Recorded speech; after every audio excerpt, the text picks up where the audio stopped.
We prepare for our meeting. If you would, please silence your mobile devices. Is Jerry Jones.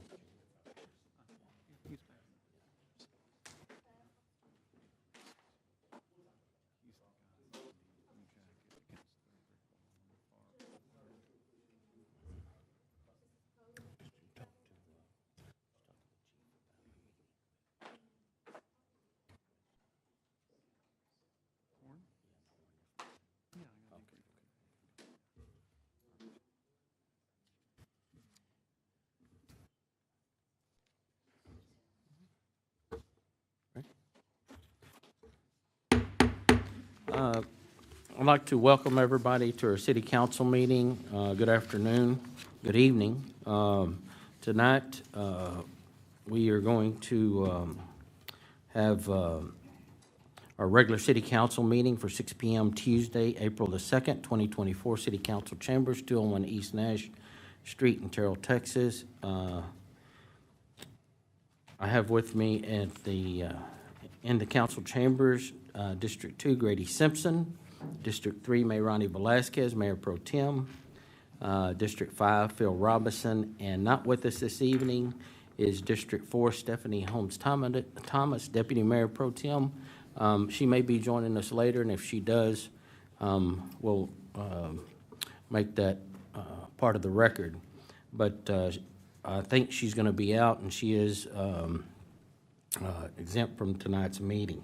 This time I would like to call Jerry Jones of the First United Methodist Church to lead us in invocation. If you would, please stand and remain standing for our pledges.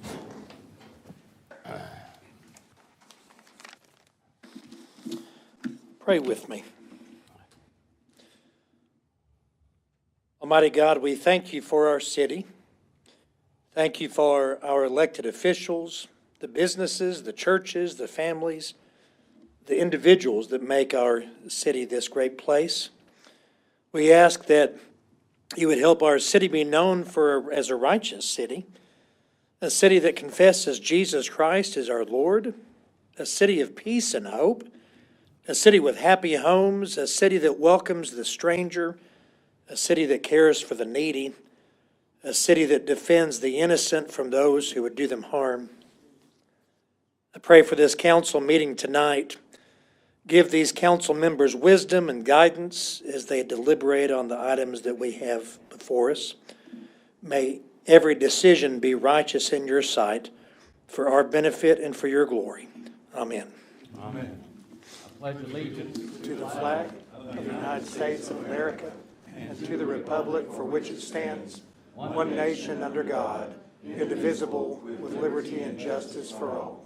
Honor the Texas flag. I pledge allegiance to thee, Texas, one state under God, one and indivisible. So, Pastor, if you would, Pastor, I'm sorry, we have a presentation. I want to take this opportunity to say thank you for all you do in our community. We certainly appreciate it. And we have a pen. This is going to be a challenge, not a challenge pen, but a lapel pin. This is to honor our eclipse that will be here on April the 8th of 2024. So thank you very much. Thank you.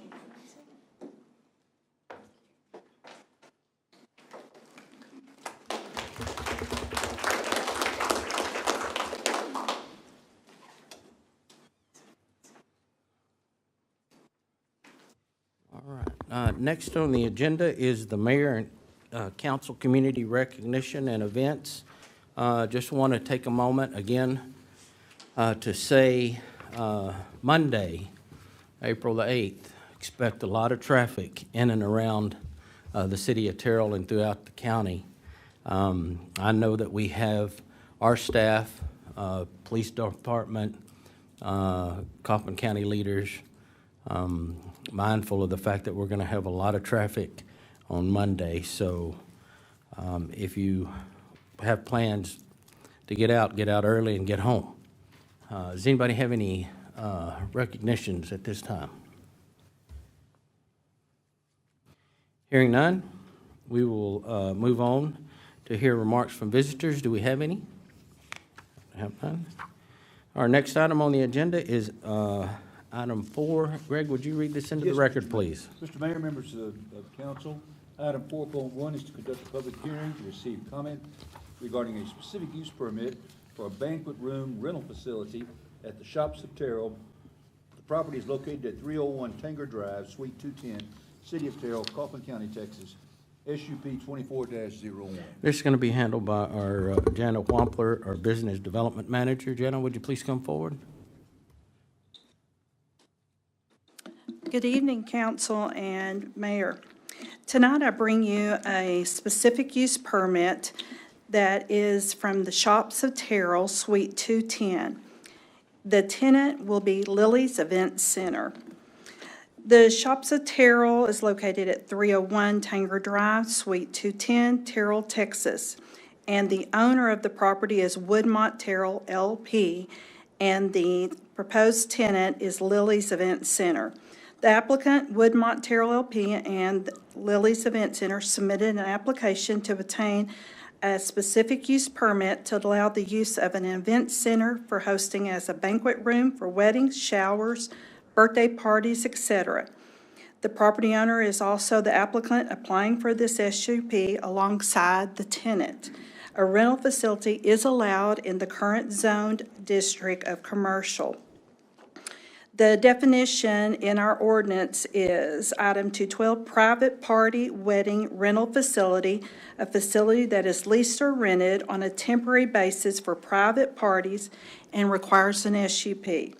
The property managers, on behalf of the property owner, provided a written statement on April 19th of this year, granting permission for this new tenant to open his business in Suite 210 and allow the establishment to permit patrons to bring their own alcohol for consumption. This notice states that an off-duty peace officer will be present during all events and that alcohol consumption will end 1 hour prior to the event ending. We sent 13 letters to abutting owners, and to date, we've received 2 responses in favor. If you'll turn to page 13, you will see their application.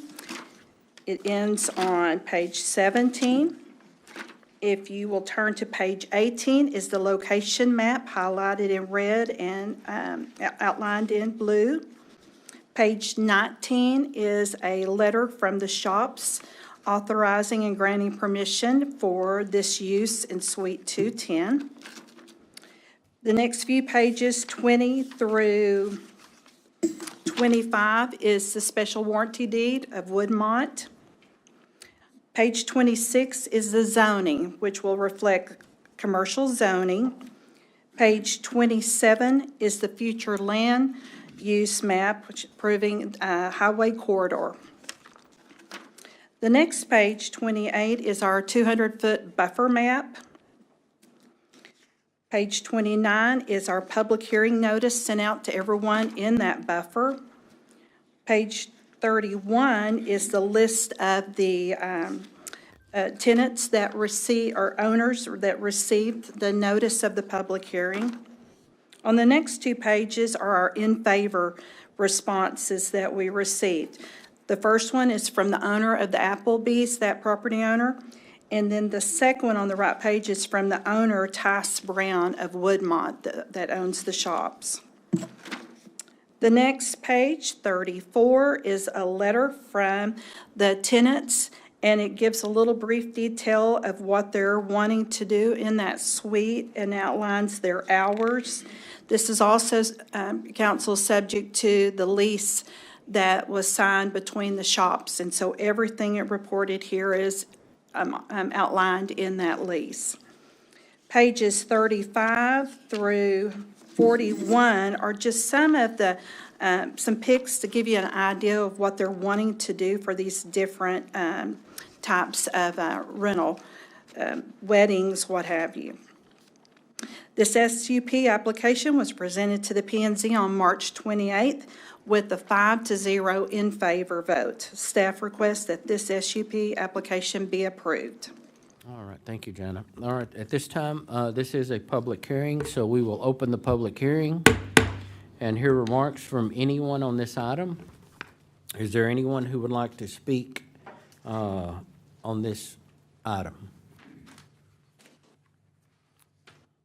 Hearing none, we will close the public hearing, and we'll move on to item 4.1. Jenna, if you would please come forward again. Yes, Mr. Mayor, members of the council, 4.2. we bring to you tonight ordinance number 3036, an ordinance of the City Council of the City of Terrell, Kaufman County, Texas, granting a specific use permit under the provisions of Section 31B, Appendix 2, zoning ordinance of the City of Terrell, Texas, to Woodmont Terrell LLP, allowing exception to the provisions of Section 29, Appendix 2, zoning ordinance of the City of Terrell for certain property located at 301 Tanger Drive, City of Terrell, Kaufman County, Texas, the same being further described as Lot 1A, Block A, Tanger addition to the City of Terrell, Kaufman County, Texas, as shown on the plat thereof, attached hereto as Exhibit A, and made a part hereof for all purposes by permitting a banquet room rental facility to be located on said property, currently zoned as Commercial C, providing for repeal of conflicting ordinances, providing for severability, and providing an effective date. All right. Jenna, if you would please come forward. As I understand it, the latest it would be open would be 1 a.m. or 2 a.m.? It's 1 a.m. Okay. Yes, sir. And then alcohol consumption will cease at 12. Okay. All right. Just want to make that clarification. And planning and zoning was a 5-0 vote. Yes, sir. Right? Okay. All right. Does anybody have any questions for Jana? Jana, the SUP, how long would the SUP be in existence? Would it be in existence until they cease being a business for X amount of period, or is it 1 year, 3 years, 5 years? As long as these tenants are in this suite and operating the use as an event center, the SUP will follow concurrently with it. They'll have to gain a certificate of occupancy, which then also will be given and posted within their establishment. But, so the SUP isn't transferable? No, It sir. goes with the owners? It goes with the owners. Anyone else? That would be a new lease with the shops if they were to move out and someone moved back in. Even if they continue to operate as an event center, they would still have to apply for an SUV. They would have to still apply for a certificate of occupancy. And it sounds like although in this specific case, because of zoning, it's a SUP, they would still follow the rules that any other event venue in the city would, as far as the hours that they're open and the hours that alcohol consumption should cease. That is correct. And that wasn't our rule, that was the Shops at Terrell, their rule. And it's outlined in their lease. All right. Thank you, Dana. All right, this is a discuss and consider, so this is ordinance number 3036. Is there a motion? Motion to approve ordinance number 3036. There's a motion. Is there a second? Second. We have a motion from Phil Robinson, District 5, a second from Grady Simpson, District 2, to approve ordinance number 3036 as presented. Is there any further discussion? Hearing none, all those in favor, let it be known by stating aye. Aye. Any opposed? Motion carries unanimous vote of those present. Our next item on the agenda is 4.3. Greg? Yes, Mr. Mayor, members of the council, item 4.3 is to conduct a public hearing to receive comments regarding providing for the creation of a planned development, single-family 6.0, PDSF 6.0, under the provisions of Section 31A, Appendix 2, zoning ordinance of the City of Terrell on certain real property, more particularly described as all of Lot 4A and Lot 4B, Block 51, Terrell Revised, containing 9,802.50 square feet or 0.225 acres of land, and also known as 105 East College Street and 401 North Adelaide Street, City of Terrell, Kaufman County, Texas, PD 24-05. All right, thank you. This will be handled again by Jana Wampler, our Business Development Manager. Mayor and council, now I'm bringing you a zone change application. The property owner is First Christian Church, and the property ID's address is 105 East College and 401 North Adelaide. The owner's representative requested that the homes be replatted into 2 lots. And when our office accommodated this owner by having them prepare and submit a minor plat. That minor plat was filed in February of this year. The current zoning of the property is retail, but has been used as a single-family residence since it was purchased by the First Christian Church in 2004. The applicant has requested this change of zoning to meet the current and existing use. Since the home has been used as a single-family resident but does not meet the requirements of the abutting 7.5 residents, the owner has agreed to sign a planned development agreement to use the home as a neighborhood services with a single-family 6.0 underlay with certain restrictions and requirements. We sent 17 letters out to adjacent landowners within the 200 buffer, and we received 1 response in favor of the zone change. If you'll turn to page 51, is the minor plat that was filed. The lot used to be known as Lot 4. It's now Lot 4A and 4B. The next page is their application. Page 53 is the letter from First Christian Church assigning J.W. Barrell to be our representative and handle all the transactions. Page 54 through 57 is the deed. On page 58, the red square, the block, is where the 2 homes are. The first house abuts 105 College, 105 College, and then the second home, it fronts Adelaide. On page 59 is our zoning. So when you look to the left, that's First Baptist Church parking, which is 7.5. On the opposite, on the Adelaide side, the house on the left is their parsonage, and then their church, and the rest of that block is zone 7.5. On page 60 and 61 is a list of the abutting owners that our public hearing notice was sent to. Page 62 is the only response we have from the owner of 306 North Catherine. Page 63 is the public hearing notice. This zoning change application was presented to the P&Z March 28th with a 5-0 in favor vote. Staff recommends approval of this application. Okay. Thank you, Jenna. At this time, we will open the public hearing and hear remarks from anyone wishing to speak on this matter. There are none? Hearing none, we will close the public hearing and move on to item 4.4. Yes, Mr. Mayor, members of the council, we bring to you tonight ordinance number 3044, an ordinance of the City Council of the City of Terrell, Kaufman County, Texas, providing for the creation of a planned development single-family 6.0 PD-SF-6.0 under the provisions of Section 31A, Appendix 2, zoning ordinance of the City of Terrell on certain real property, more particularly described as all of Lot 4A and Lot 4B, Block 51, Terrell Revised, containing 9,802.50 square feet or 0.225 acres of land, and also known as 105 East College Street and 401 North Adelaide Street of the City of Terrell, Kaufman County, Texas, according to the minor plat thereof, attached hereto as Exhibit A and made a part hereof for all purposes, and the survey plat attached hereto as Exhibit B, under the terms and conditions in Exhibit C, attached hereto and made a part hereof for all purposes,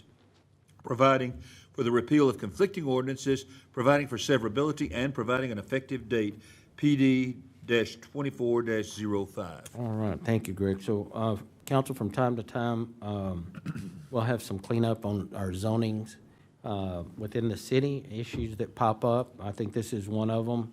not uncommon for a city that was established in 1873, that we might have an issue here and there, so it should be easy. I'm thinking, does anybody have any questions for Jana on this item?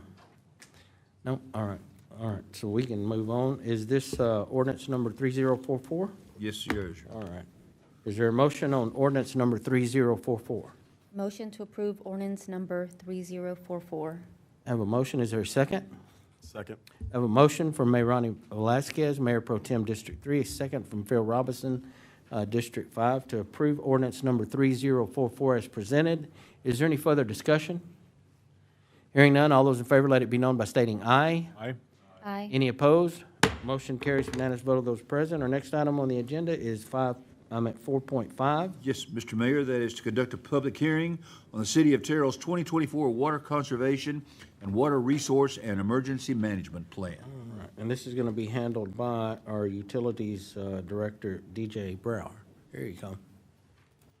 Yes, good afternoon, Mayor and councilpersons. As you know, the City of Terrell has a 2019 drought management plan that was approved 5 years ago. The state requires us to update that every 5 years. And in coordination with the North Texas Municipal Water District, who supplies our water, we have prepared a water conservation, water resource emergency plan that complies with their requirements. And in order for it to become effective, you do have to have a public hearing and then adopt an ordinance making it effective. Basically, it allows either the mayor or the city manager to call a state of emergency, or if the governor makes a state of emergency for the entire county, then this plan would come into effect. And there are 3 stages, depending on what the weather is, what the lake levels are, and if there's any extenuating circumstances, i.e. pumps go out, large main break, something else that would limit the water supply. It allows us to call an emergency and start restricting water. And if somebody violates those requirements, it does give a means to make fines to those persons that are violating it. But it is a typical plan, and it's pretty much adopted by any of the entities that are within the North Texas Municipal Water District distribution area. Are there any questions? Anybody have any questions? Yes, public hearing. Let's do the public hearing first. Thank you, Council. This time, this is a public hearing, so we will open the public hearing to receive comments on the City of Terrell's 2024 Water Conservation and Water Resource Emergency Management Plan. Is there anyone to speak on this matter? Hearing none, we will close the public hearing and move on to item 4.6. Yes, Mr. Mayor, members of the council, we bring to you tonight ordinance number 3043, an ordinance of the City of Terrell, Kaufman County, Texas, amending Chapter 12, Utilities, Section 15, Water Conservation and Drought Contingency Plan by repealing ordinance number 2763 in its entirety and replacing it with a new Water Conservation and Drought Contingency Plan, providing penalties, providing for the repeal of conflicting ordinances, providing for the disconnection of water service for noncompliance, providing for severability, and providing an effective date. Okay, thank you, Greg. And again, council, this is required to be updated every 5 years. Last time we did it was in 2019, so it's just doing some cleanup work from. And I would just also add, all of this is regulated by Texas Local Government Code and some provisions of the Texas Commission for Environmental Quality. One of those is that we don't actually vote on it the same night as the public hearing. You discuss it, and then it comes back later on for a vote. So just kind of a clarification there. No vote tonight? Yeah, no vote tonight, just information tonight, and it'll be on the agenda to vote on at a later date. Does anybody have any questions on the ordinance of 3043? Quick high-level Yes. question. Has anything changed with regard to our previous plan that council should be aware of? No. The ordinance has pretty much the same restrictions, limit watering hours, limit the number of days, et cetera, et cetera. There are some additional options that we could have people use, but they are not mandated or not, quote, legally binding. It's just suggestions that will help us limit the water use if they are implemented In the event of a drought in the event of a drought or some other Emergency, okay.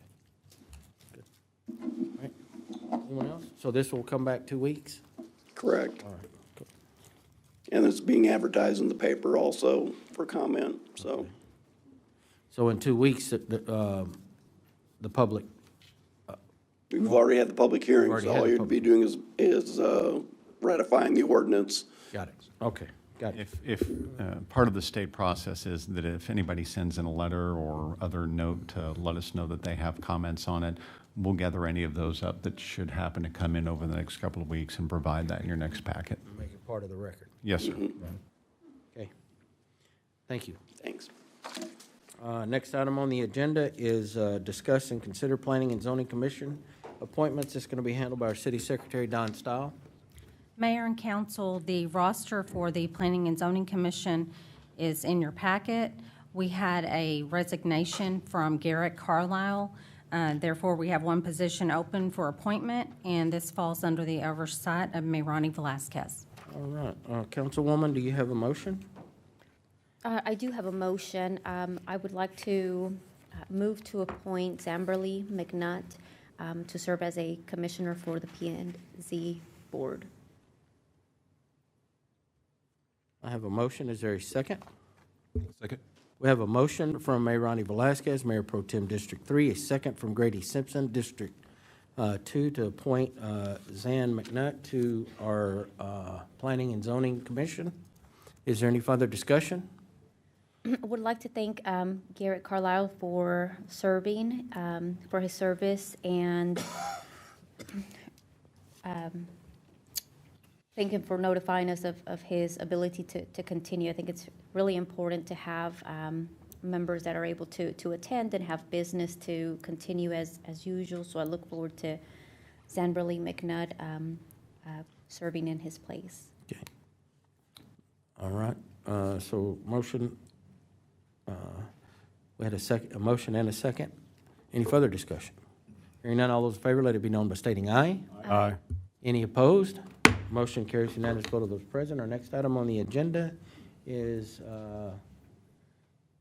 6.1? Is that what we're, no. We're at the 5.2. Discuss April and June calendars. Again, this will be handled by our City Secretary, Don Stock.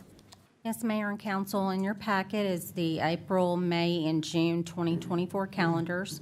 I'll just point out a couple of dates. The solar eclipse is coming up on April 8th.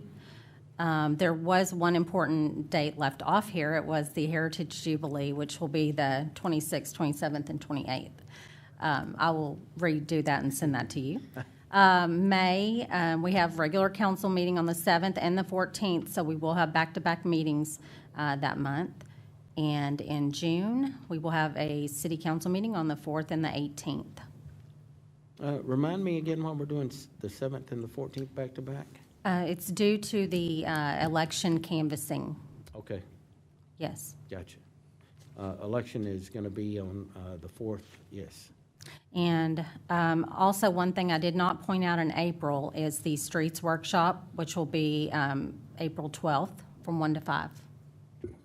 Just so you have that on your calendar. And I'll be happy to answer any questions. So on our streets workshop, council, is 4 hours enough for you guys to give input? Just a question. You think you need more time? I think that depends largely on the presentations we receive. It's hard to say. I would tell you that I feel like. I think 4 seems like a meager amount of time for our typical discussion with that topic. Well, first off, there is a lot to talk about related to streets. And second off, we will be doing our best to give you an efficient presentation, I think is the way that Chris Snap and the rest of the team would like that expressed. So Glenn's got a chunk of that presentation. We have a consulting firm working on part of it. I can adhere to what I'm going to guess is the general desire that we start promptly at 1 p.m. We'll have, we will not plan it so that we are going past 4 o'clock. That'll be our goal. Which would leave us an hour for discussion. Plenty of time, yes, sir. Yeah. And yeah. again, this is just the first no decisions are going to be made. It's Yeah, there just- won't be any action items. This will be talking about the big picture, and so you'll have a part of that presentation is some of the background about work we've done recently. Some of it is a presentation on the science behind what streets need to get done when and what treatments those streets need. And then we'll be talking about what we would call the different funding buckets. We've got a package of money that's pay-as-you-go, a package of money that's a 30-year debt, and some additional borrowing that probably needs to get done in the future. So we'll talk about each of those different categories, and I think we'll have plenty of time to do that. And Mike, this will include our recent engineering study as well and the findings there, Yes, sir. Mhm. including sidewalks as well, or? There's a portion in there about sidewalks. I'm not going to promise that that's going to be, you know, a citywide approach. What will give you the first tip of the iceberg there and give you enough tools so that you can ask the questions you need and give us some direction about how much more in-depth you want us to be on sidewalks. You have to remember that the grant that we just received to do some pedestrian and bicycle planning citywide, that hasn't kicked in yet, right? So that $190,000 grant is a pending thing that happens in the future, and we're going to make some preliminary recommendations and then rely on that study to give us some more input. Okay. And the study is going to give us findings based on both the condition of the streets and the traffic and recommendations for different types of repair given different types of streets? Absolutely, yes, sir. And there's a lot of that goes into the question of, okay, can we do that street right now given what's underneath of it, stormwater, Atmos, Encore facilities that might be underground, water underground, sewer underground, all those sorts of things play into it. Looking forward to it. Thanks, Mike. Again, council, so I can assure you that Mike and the rest of the staff are trying to be mindful of each of the council members' times when we're scheduling these. However, I do have a request from a council member who would like to schedule, as we're looking at our calendars, at some point, meet with our boards, right? So I don't know how we can do that, how we facilitate that, but, and really it's just to get to know the board and give them an opportunity for us. And we might be able to do it where it's the council member whose board they oversee and the mayor. That way we don't have to have a public hearing. I mean, we don't have to have a posted agenda.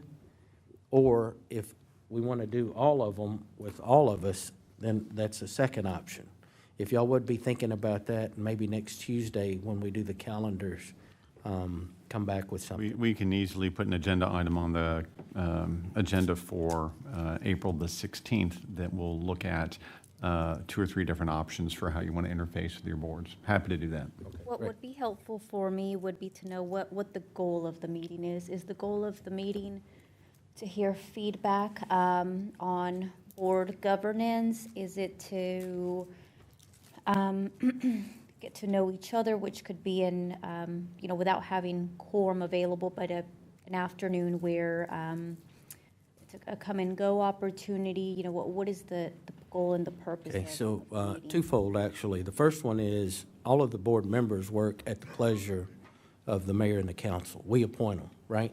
So I think that's the first thing, so that they get to know what their board is and what we expect as a council and a mayor moving forward, so that they have a little bit of direction. We don't want to control them, but they need to have a vision of what ours is, so that when they're and they've done a good job. I have no complaints at all on any of them, because they're sending in stuff that we can support. But if there's something one of us don't like, it'd be good for them to know that. And when they're discussing, they'll be mindful of those, little tidbits that each one of us are looking at. I wonder if because we do the 5-10-year plan, we do the 1-year plan, to also have input from council members in terms of the board and making sure that some of our strategic priorities or the council strategic priorities are integrated in some in a onboarding. So as new board members, new commissioners come onto the board, it's part of the orientation. They have the big picture, and they also get to see the maybe it's not the day-to-day, but like staff gets to see, but it's the monthly or the quarterly meetings that I've had. So I want to make sure we're clear on what the goal and the purpose and the different avenues that we can communicate that information, because I have found it very helpful for myself to reach out to, whether it's the board president or a commissioner or a board member, to express any of my concerns or to hear feedback. So I want to also encourage my fellow council members to do the same. Okay, yeah, no, good. Anyone else? So part of the impetus of this, from my perspective, was, I think probably largely due to the COVID period, some of our board members weren't maybe as engaged as they used to be because they took some time away. And one of the boards that I have appointment purview over hasn't had a meeting in a long time, like over a year, perhaps 2 years. And I think part of the idea is to kind of get some of our board members re-engaged, and some weren't even sure if they were still on the board. So I think kind of making sure that some folks still understand what being on the board entails, kind of getting some things in alignment, some direction around the boards. And our new folks who are recently appointed is making sure they understand kind of what the role involves, I think that's kind of where we're headed with this particular discussion. And that is to your point, Phil, that is a board, that is a vision and a goal integrated within the current 5-10-year plan in terms of board governance and allowing our city council staff member and liaisons to continue to enhance. So it's been a motion and work in progress, and some of that feels to me it's really can be staff handled. Just want to make sure we're separating what where staff can be helpful, and if we have ideas that the board members and the board presidents have ideas on how to be more efficient, hear the big picture, trainings that can be helpful for them, because there's innovation, whether you're on P&Z board or maybe it's the park board, what can we provide to them? So to me it feels like, hey, can we ask those board members or those board presidents to gather some feedback and continue to support our staff and them having the tools to be able to provide that. So what we'll do on the April 16th agenda is we'll just give you a little menu to select from and a couple of options, and we'll just go the direction council would like to go with that discussion at that time. Okay. I'm happy to do it. Wonderful, thank you. Next item on the agenda is 6.1, discuss veterinarian services for the City of Terrell Animal Shelter. This can be handled by our interim police chief, Arlie Stanton. Good evening, Mayor and Council. It is that time again. As was last year, we only had one submit for an RFP, and obviously they win by default. The contract looks very similar to what you saw last year. There were a few changes in prices, but that was what was to be expected, and we don't see anything we have a problem with. And I've already signed and approved the contract pending y'all's final approval. So. Does anybody have any questions on this item? Okay. Yes. One quick question. I've had a number of constituents reach out to ask if, it's due to some of the stray animals issues in town, I believe there used to be a publicly funded spay and neuter program. This is probably, some years ago, 15, 20 years ago. But if we had any plans to return to that or do anything to provide funding, public funding for any sort of spay and neuter programs as opposed to individuals paying. Because, sometimes it's not necessarily someone who owns the pet. They found a dog that's been abandoned, they want to take and get it spayed or neutered. They don't have the money to pay for it. Do we have any kind of options as far as that goes, or are we considering anything that might make sense from that standpoint? We do have a plan when we move into the new facility to host those types of events. There are service organizations that do that at a low cost. It's not necessarily free, but a lot of times it's a low cost to help people out, and that's part of our plan going forward once we get occupancy in the new facility. Thanks, Arlie. Good question. Next item on the agenda is 6.2, discuss awarding health inspector services. This can be handled by our city engineer, Chris Snap. Commissioners and Mayor, I'm going to wear my second hat in the municipal development side of it. What I'm going to bring to you for discuss and consider the health inspector services that we have. This is already a current position that we contract out. As you know, as part of the health inspection process, we're required to visit health facilities twice a year. This inspector services would include health inspections, pool inspections, food trucks. Those are the main services there. The current contract that we have expired in February. We're extending it by month basis. So when that contract expired, we put together an RFQ and went out for qualifications. We received 4 responses, and I've placed that table here in front of you that you can observe. A&M Food Safety, DCA Inspection Services, Hiller Health, and Instant Inspector. Those are the 4 individuals, groups that put that together and submitted based on the RFQ that we have. To kind of give you some little bit of magnitude, order of magnitude, in 2023, we inspected 478 health inspections, 19 pools, and part of that, so you go, how does that equate? And that's about 230 to 240 health establishments. So you give you an example like Ross and Marshall's, they have a health inspection. So it's just not solely restaurants that we have the mindset. Anyone that packages food, sells food, they have a part of the health inspection. So we went and did an RFQ, and the team, the staff got together, collected several folks, and we had an evaluation team and evaluated the RFIs and the qualifications, put together a scoring system, and you can see that. And basically, the scoring system was very easily, and we did some reference checking with DCA inspections on their references they provided. They came very positive. Some of the big players that this individual is involved with is the city of Arlington. So now they're not only doing small town facilities. So the action request is that request allow the city manager to act on behalf of the city to finalize the contract services for health inspections for the city of Terrell. This is already budgeted in our current budget. So the other alternative is we added an employee, and the cost savings from what we are currently at to what we project this new contract, it makes it pretty tight to add an employee when you take the salary and the overhead. So we're going to, our recommendation is to pursue on with DCA inspections for at least 1 year to see how the performance and the cost. But this isn't,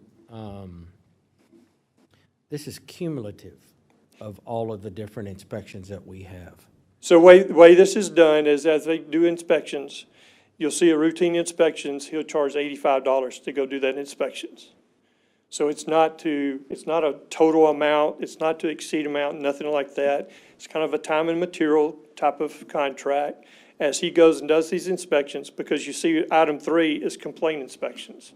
So if we receive a phone call from an individual that says, hey, this restaurant, this entity has a problem, then that requires another additional visit, which the health inspector will go out and mainly focus on that complaint to see if it's valid and if it warrants any action.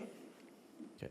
Yeah, so what I didn't want the council to think that we were going to have a yearly $47,010 for all of our inspections. That's not going to happen. So you see over on the left, it says RFP scope estimates. Right. So what we did was we just took what we were averaging and kind of give you some order of magnitude so you can kind of get a reference when you compare entities on the scorecard. Got it. Yeah, and it's, I mean, there's huge savings from 101,000 to to 47,000. I see that, but I didn't want them to think that Yeah. expenditure's gonna be 47. That's not, it's gonna be however many times we have to send out someone. Yeah, just Right. think about how many times we do mobile food trucks. Yes. Everybody wants more food trucks more often. So it'd just be good news if we're doing more of those. Okay. And this includes like Cinco de Mayo and all of that, Jubilee, all the all events. the events. Yep. All right. Does anybody have any questions? This will come back. I do have one question. It sounds like the only change is the change in vendor, not the actual work that is being done by any vendor that's elected. That's correct. The businesses should not expect any change other than just a new No. face. No, it's just going to be a different face. Thank you. And when would the vendors switch? Would that be, So this is all the functional approval, and we would have to give a termination notice to the existing service, which would probably be a 30-day notice. I need to look at that contract, but typically it's 30 days. So there's a little bit, you're looking at May 15th, okay. 1st of June. So Chris, this is a pretty dramatic difference in pricing here. Are we familiar with DCA Inspection's work? Do we feel confident that they are a quality provider of this service? Absolutely. I called the reference that they had at the City of Arlington, and I talked to the health inspection manager, and this individual with DCA actually trains health inspectors for the City of Arlington. Okay. So he's a very invested, and it's just not someone that's in it to make a buck. He's in it, and he does training services. So anyway, one thing that we're going to look at is to help in coordination is talk about response time. We run into situations sometimes, such as a fire marshal will go in and go, this is not my wheelhouse, but I see something that I don't think it's right. Then we need to call, and we'll call this entity, and then we need to talk about a response, because we don't need to wait 2 weeks or a week, especially if there's something that we've noted. So we're going to talk about a response to include in that contract. Okay. So, they're coming from Ennis. Is there mileage or something? No, It's no, just not a at all. flat fee? Okay, all right. All right. Okay, this will come back in 2 weeks. Next item on the agenda is discuss downtown landscape and maintenance. It's going to be handled by our downtown project manager, Raylan Smith. Good evening, Mayor, City Council. Just wanted to give everyone an update. Obviously, we have lots of plants going in downtown. I kind of wanted to take you back a few months ago whenever we started this process, and just kind of explain to you how the maintenance is going to take place downtown and also in Town Square. So back in April of 2023, did bring to you an RFP for the downtown groom and maintenance. This was going to be for all of our existing downtown planners, and also we went out for bid for all of our Town Square parcels. So just some of the contract details that you see here, it has to do with your basic mowing and trimming, edging, et cetera, whenever you're dealing with large parcels or what would be neighborhood-sized lots. Down towards the bottom, we got very specific as far as the flower bed maintenance. Even though at the time we didn't have that, we went ahead and scoped out the weeding, trimming, and mulching that would be maintained throughout the year. And all of that was within that contractor's price that was allowed at that time. So it's built into their price. So we did 2 different cycles. We did a 34 cycle and a 52 cycle. Obviously, your 52 cycles, that's your once per week, and that is your full downtown maintenance. Those are your flower beds and all of your side streets.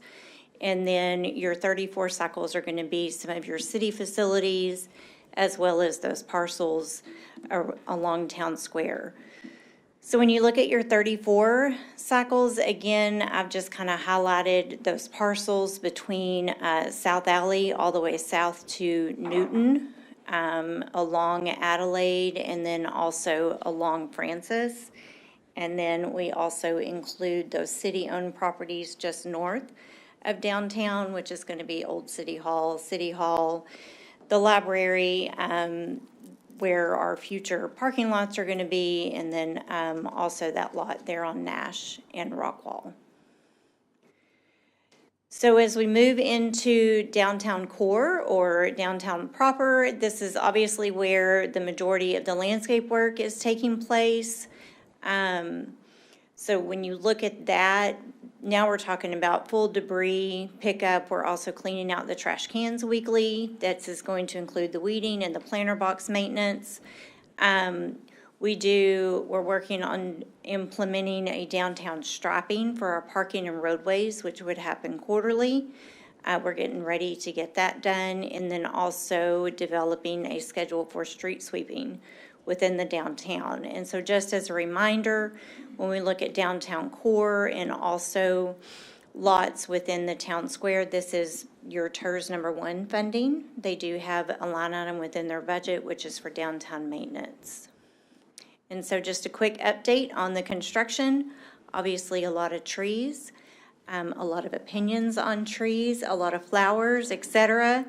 But we do have our storefront planters, which are the steel planter boxes that are going to go on top of our brick planters. Those are already on order. We're expecting those within a couple of weeks. They're going to be delivered one city block at a time, so we'll get those installed. And we're working through it. So I wanted to give you all an update and just kind of reassure not only you, but also the public. I've been talking to a lot of people about the maintenance in general. So we've been preparing for this since last April.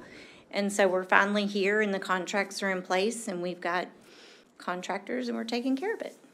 Is there, and maybe we've already done it, but a plan to sweep and clean before this weekend with it being the clips? We're going to Rescheduling do something? a deep clean of downtown. I'm mainly working on getting all the contractors to get everything kind of bundled up and put away. It's really hard because of the rain Right. to get everything as clean as possible, but we are doing a cleanup downtown. Okay. Yeah. All right. Does anybody have any questions? Comment? I have a couple. Raylan, I wanted to first say it's looking great. You guys are doing a tremendous job with it, so I'm very impressed with the foliage and what we're doing there so far. So I did have a couple of inquiries from folks about the trees in particular. So do we have a good feel for, I know we've got the irrigation system, right?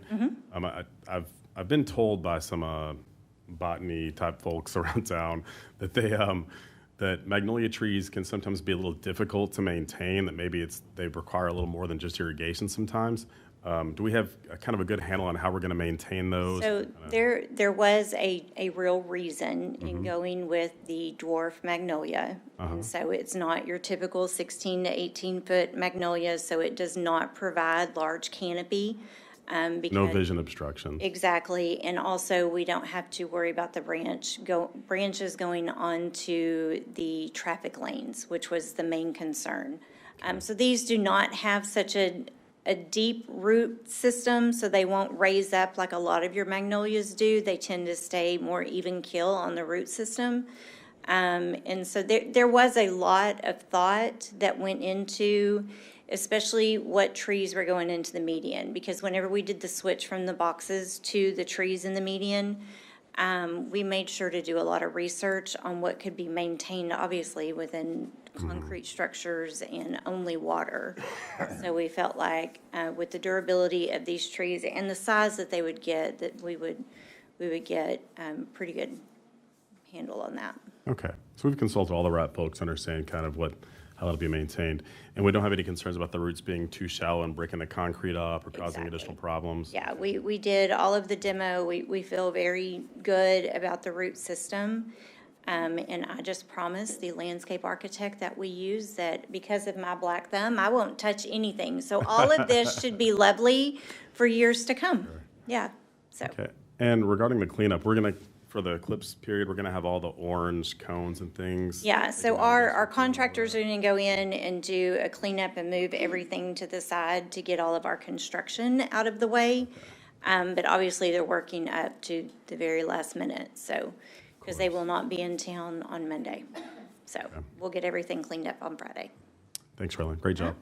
Thank you, Raylan. It's always nice to go down 80 and start on the west side of town and see all the construction that's happening, and then come down on the eastern side and then also see all of the updates that are being made. Always looking to see, okay, what change has What occurred? I can't help, what I cannot wait to share with you, I have got a kid, I say a kid, someone who just recently graduated from Terrell High School who's doing a drone project, and he has given me 24 months every 30 days to do Terrell from 429 all the way out to the spur and north and south. And so we will have 24 months of video of Terrell, and I'm really excited to get that put together. So 2 years is going to fly by, but can you imagine what you're going to see Yeah. in that time? It's gonna That be is fun. awesome. I don't, I don't think in every role you can have a video of all the work that Absolutely. transpires. So Yeah. that sounds neat.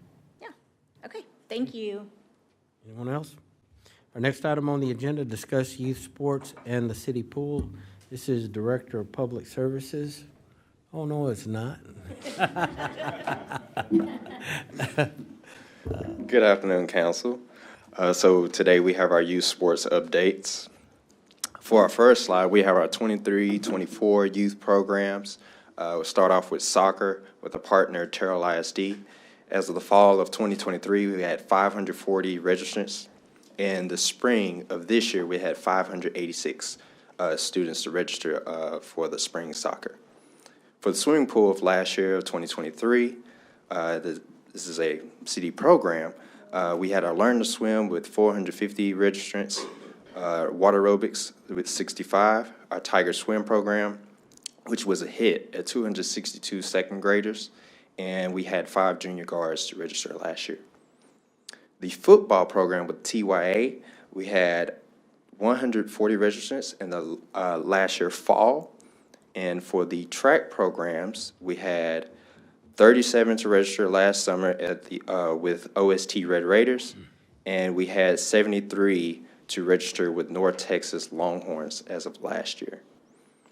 With the baseball program, which is also under TYA, we had 157 registrants for this spring. Softball started last year in 2023 fall. We had 20 to register, and for the spring we had 64. More for soccer, we have a memorandum of understanding agreement. The term is started in March of 2022 and through February of 2025. You can see our city responsibilities, which includes funding the Terrell ISD staff, field maintenance and prep work, and consistent stand maintenance. The Terrell ISD responsibilities are going to be league management, which goes from recruiting, registration, scheduling of the games and practices. And then we have our 2024 spring season registration, which opened November 9th, 2023. It should be closed now, but soccer is full speed ahead. And for our next slide, we have Ms. Davis. Good evening, Council. We're just going to go over some dates with the upcoming pool season. March 20th, we opened up our advertisement for our pool staff. On April the 15th, we're going to open up our registration for the Learn to Swim. Our first class for our water safety instructors for Tiger Swim is going to be offered on April the 19th through the 21st. Our second class, the overflow class, will be May 3rd through the 5th. Tiger Swim will be held on 2 weeks, May 6th through the 9th, that Monday through Thursday, and again, May the 13th through the 16th. May 10th and 12th will be our first lifeguard class for our incoming staff members. May 15th, we'll open up our online pool registration for our pool parties, and then we will open to the public on June 4th, that Tuesday. Thank you, Ms. Davis. On the next slide, we have baseball. Baseball includes families from Terrell, Forney, and Kaufman County. For all of our facility use agreements, we collect $5 for player user fees from every registrant. TYA has expanded their sports offerings to include baseball as of last year to the Terrell community. Terrell Youth Athletes has joined East Texas Events Baseball League. This is a big deal because it gives the city of Terrell an opportunity to host the NCS, or the National Championship Sports World Series in Terrell of 2024. Well, that's our goal. The NCS sports organization, for those who do not know, is a national organization that provides assistance and facilitates both youth baseball tournaments and softball tournaments across the nation. And East Texas Events is just a branch of the NCS organization. Youth softball, same. We have Terrell, Forney, and Kaufman families. We also receive $5 of player user fees. And TYA began sports offering for softball as of 2023 fall, and we entered into a facility use agreement this spring. And TYA joined the Elite Sports Events Fast Pitch League, which will allow us to host softball tournaments in Terrell for the future. For our youth football, we have TYA. They competed in the Youth Football State Championship in Denton, Texas, last year in November 2023. Our 10 and under boys placed first, and they were invited to compete in the National Youth Football Championship located in Fort Lauderdale, Florida, in December of 2023. The City of Terrell was a sponsor for the youth organization's transportation to and from for those boys to compete. Youth track kicked off in March of this year. North Texas Longhorns, under the direction of Mr. Willis, Coach Willis, had 46 to qualify to the 2023 TAF track state meet in Brownsville, Texas, last summer. He had 14. They received 14 medals with 8 gold, 6 silver, and the City of Terrell provided sponsorship for those kids to go to state. And the newest item is our Terrell Youth Athletes are offering track for the community this year. If you would go back to the youth soccer, the one that has all the participants, the numbers, the youth programs. Obviously for me, and I'm sure for the rest of the council, our youth is very important, and to keep them active and busy, especially during summer times and when they're not in school. But I want to bring to the council's attention, if you look at soccer and the Terrell ISD for the fall 2023 league and the spring 2024 league, those are 500 plus kids, and they're not all Terrell kids. They're coming in from everywhere. If you go out to the soccer fields, or if you go to the school's facility on Colquitt, the Excel Center, you'll see that, man, they bring folks in. I wish that we would be able to find some funding for those outdoor soccer fields to be irrigated. I think if we had a class field for those kids to play on, and some of the adult leagues, you see them playing too, so it wouldn't be just kids but the adults. But if you're going to do something, I think we should do it and put the money, spend the money, and make sure that it's done right. And I think we would have a lot of tournaments come into Terrell because of the field itself. Right now, we don't have any irrigation out there. Is that correct? That is correct. Yep, that is correct. I'm putting you on the spot now. I know. I got to double make sure. I saw you look back. I got to make sure. And hey, it's not a criticism of anybody. I just think it should be a goal of ours to try to find the money to get these kids the top-notch field that they deserve and get these tournaments coming in. I've talked to the school district person out there. What's his name? AJ. AJ, right? And he thinks if we had those things irrigated and properly maintained, that we could host a tournament almost every weekend. And that's huge for our community. But anyway, that's just my thought. Anybody have any comments on anything else? Well, I'm sure Glenn is probably just grinning, you know, and because I've heard him speak about the same topic before, and I'm trying to recall back to when I was on the downtown and park, the paddock board, and if this was one of the goals, or how far out, what priority this ask was on the priority list of the paddock board. So I'm wondering if there's an opportunity to be co-sponsor funding for some irrigation. Well, all I could commit to there is, I think it's, I believe it's in the park master plan. It's certainly a goal that's been talked about by the park board. It's a goal that's been talked about by the paddock board. So we can, I think it's important for staff to re-up our cost estimate on how expensive that is.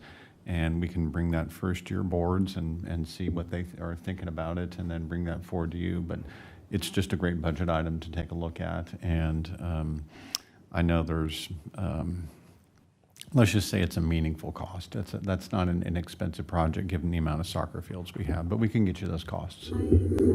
I would also like to share, you know, while we've had success in the school district taking over from the soccer association, who also had a success, I also, there's also a downside with some of our community members who may want to use some of the fields, and they may not be available, and they may be told that they cannot be on the fields because because they're designated for others, or they're just not available at that time. But maybe there's a way within the rest of Bengill Park, maybe there's an opportunity to create additional fields. I know we have some multi-purpose fields, but I like the energy that I'm hearing from all the activity that we have from Tidal citizens and from the outside, the mayor, Glenn, the park board, paddock board, I'm sure the council, entire council, in supporting this. But how can we continue to provide, I'll challenge staff on how we can continue to enhance our soccer fields, knowing it's going to continue to have an increase in participation there, but how can we utilize the rest of the land we have at Bengill Park or some of our other parks to have some of those soccer fields? Because if I'm over at Arley Wide, I can tell you that there is a group of kids that are practicing soccer on one edge of the park, and then on the other edge of the park right across, they're practicing football. So I would encourage us to continue to pour in some money as we see the increase in community members and efforts. I'm going to tell you, I think those are all points very well made. I think that we have a lot of pressure in our park system right now with use and demands for use. And I think one of the issues out there is that having unscheduled times during seasons is, number one, very, very important for the kids and the parents and kids who, well, they might participate next year, but they really just want to kick them all around today. You know, because scheduling means preserve the field and make sure the field's ready, we really do have those conflicts. And I think that it's going to be important for us. We're doing some expansions at Arley White where Arley White can get bigger. We've had some other park opportunities to make some other parks larger. I think you just underlined a very, very important process for us to go through to make sure we have informal play areas just as much as we have fields that get scheduled in a very meticulous way. Yes, you know, when I recall a few years back when I first started talking with the youth, when I became a council member, a lot of them made statements that they didn't want to live in Terrell. Now I'm starting to see it trending back because they see more value. And I just think when we invest into our youth, to the soccer fields and all the tools that they need, it adds more value, and it creates job opportunities. You know, sports tourism creates job opportunities. It makes an impact on our economy here in Terrell. Those dollars can be invested back into our youth and give them more of a reason to want to contribute and come back to Terrell. That's what we really need, because youth, they're our future. you know, they're gonna have to watch after old guys like me and the mayor, you know? So I think it's worth it to start, as a city, start trending back towards, you know, investing back into our youth programs, because it's critical for our, not only now, but for our future. Thank you, Council. Yeah, so I just wanted to mention first and foremost that I met with our public services folks recently, and you know, in case you weren't aware, Cornell is the glue that sort of holds the entire, according to Cornell, he's the glue that holds the whole organization together. So we're talking to kind of an important person right now. So I can high five that remark. But I wanted to mention, I did have a recent issue, and I think Mike is aware of this, perhaps Glenn as well. We had a community member point out that there were about 14 at-risk girls who wanted to play softball but didn't have the funding to do so, and kind of came forward and asked, can the city do something to help those girls, you know, to get to play? Because you know, it was about I think $150 registration fee. That could be tough for some of our lower income folks around the city. And so we did, I reached out to Mike, we kind of got the ball rolling on some of that, and Glenn as well. We allocated the funding, but I think there still might have been an issue with the funding actually getting to those girls so they were able to play. I think the funds were allocated to the league, but then maybe it wasn't utilized in the way that might have been expected to allow the girls to play. So just kind of the lesson I think we need to learn there is to, I'd love for us to have a program in place to sort of tap into some sort of city funding for some of these young athletes who would love to play but can't afford to. Something we could offer, just, you know, it's really not that much money to allocate to something like that. You know, we're talking about maybe $1,000, you know, to allow our youth who can't afford to play sports to get to do something for the summer. So. Yeah, and just structurally, the problem we ran into there, and I guess Glenn will correct me if I'm wrong, because he looks like he's just dying to get up, is the model we've used is to not run direct city leagues. If I'm running directly a city league, that means that we can have a no-cost registration, or we can set the parameters for registering. When we're operating with an organization as our partner, we have to obey what the organization wants to do and how the organization wants to structure things. So the way that we operate that is that if they say, hey, look, we're going to have to, with our cost breakdown, charge everybody $150. We have been very successful in the past, excuse me, saying, oh, okay, great, what's driving those costs? Oh, uniforms are driving those costs. Travel is driving those costs. Let us uniformly provide the uniforms, the equipment, some of the travel, whatever it might be, and all of a sudden that $150 per person cost drops down to $25 per person or $30 per person or whatever it might be. This particular go-around, for whatever reason, that did not work out with our league sponsor, but I would like to make things like that work out a little bit easier with our league sponsor. You know, the gap normally gets filled with private sector fundraising for low income and doing it that way. So anyway, I just say, I think that we can hammer out that model, and I think there's a little bit of the last minute problem that came forward on that. But the direct answer to that question was that we never had a agreement in place that allowed money to change hands there. Yeah. Maybe the funds being allocated directly to the individuals as opposed to going through the league, because I think that the league, you know, they receive additional funding, they go, we're just going to absorb this into the league and provide better uniforms for our existing players, or, you know, enhance the league a bit, as opposed to allocating it directly to sort of people in need of playing in the league. So it's probably going to take us establishing some program outside of existing league parameters, I would imagine. Yeah, and part of that, and I know a way at least a couple other cities handle that, is they set up a nonprofit and then they encourage people to donate to the nonprofit, and the nonprofit provides the scholarships. It's, you know, so there's a handful of different models like that. And I've said this before, I've talked to some community members about this. We don't have a Friends of the Park nonprofit organization. A Friends of the Park type of an organization like that can typically be a really big help in that sort of thing.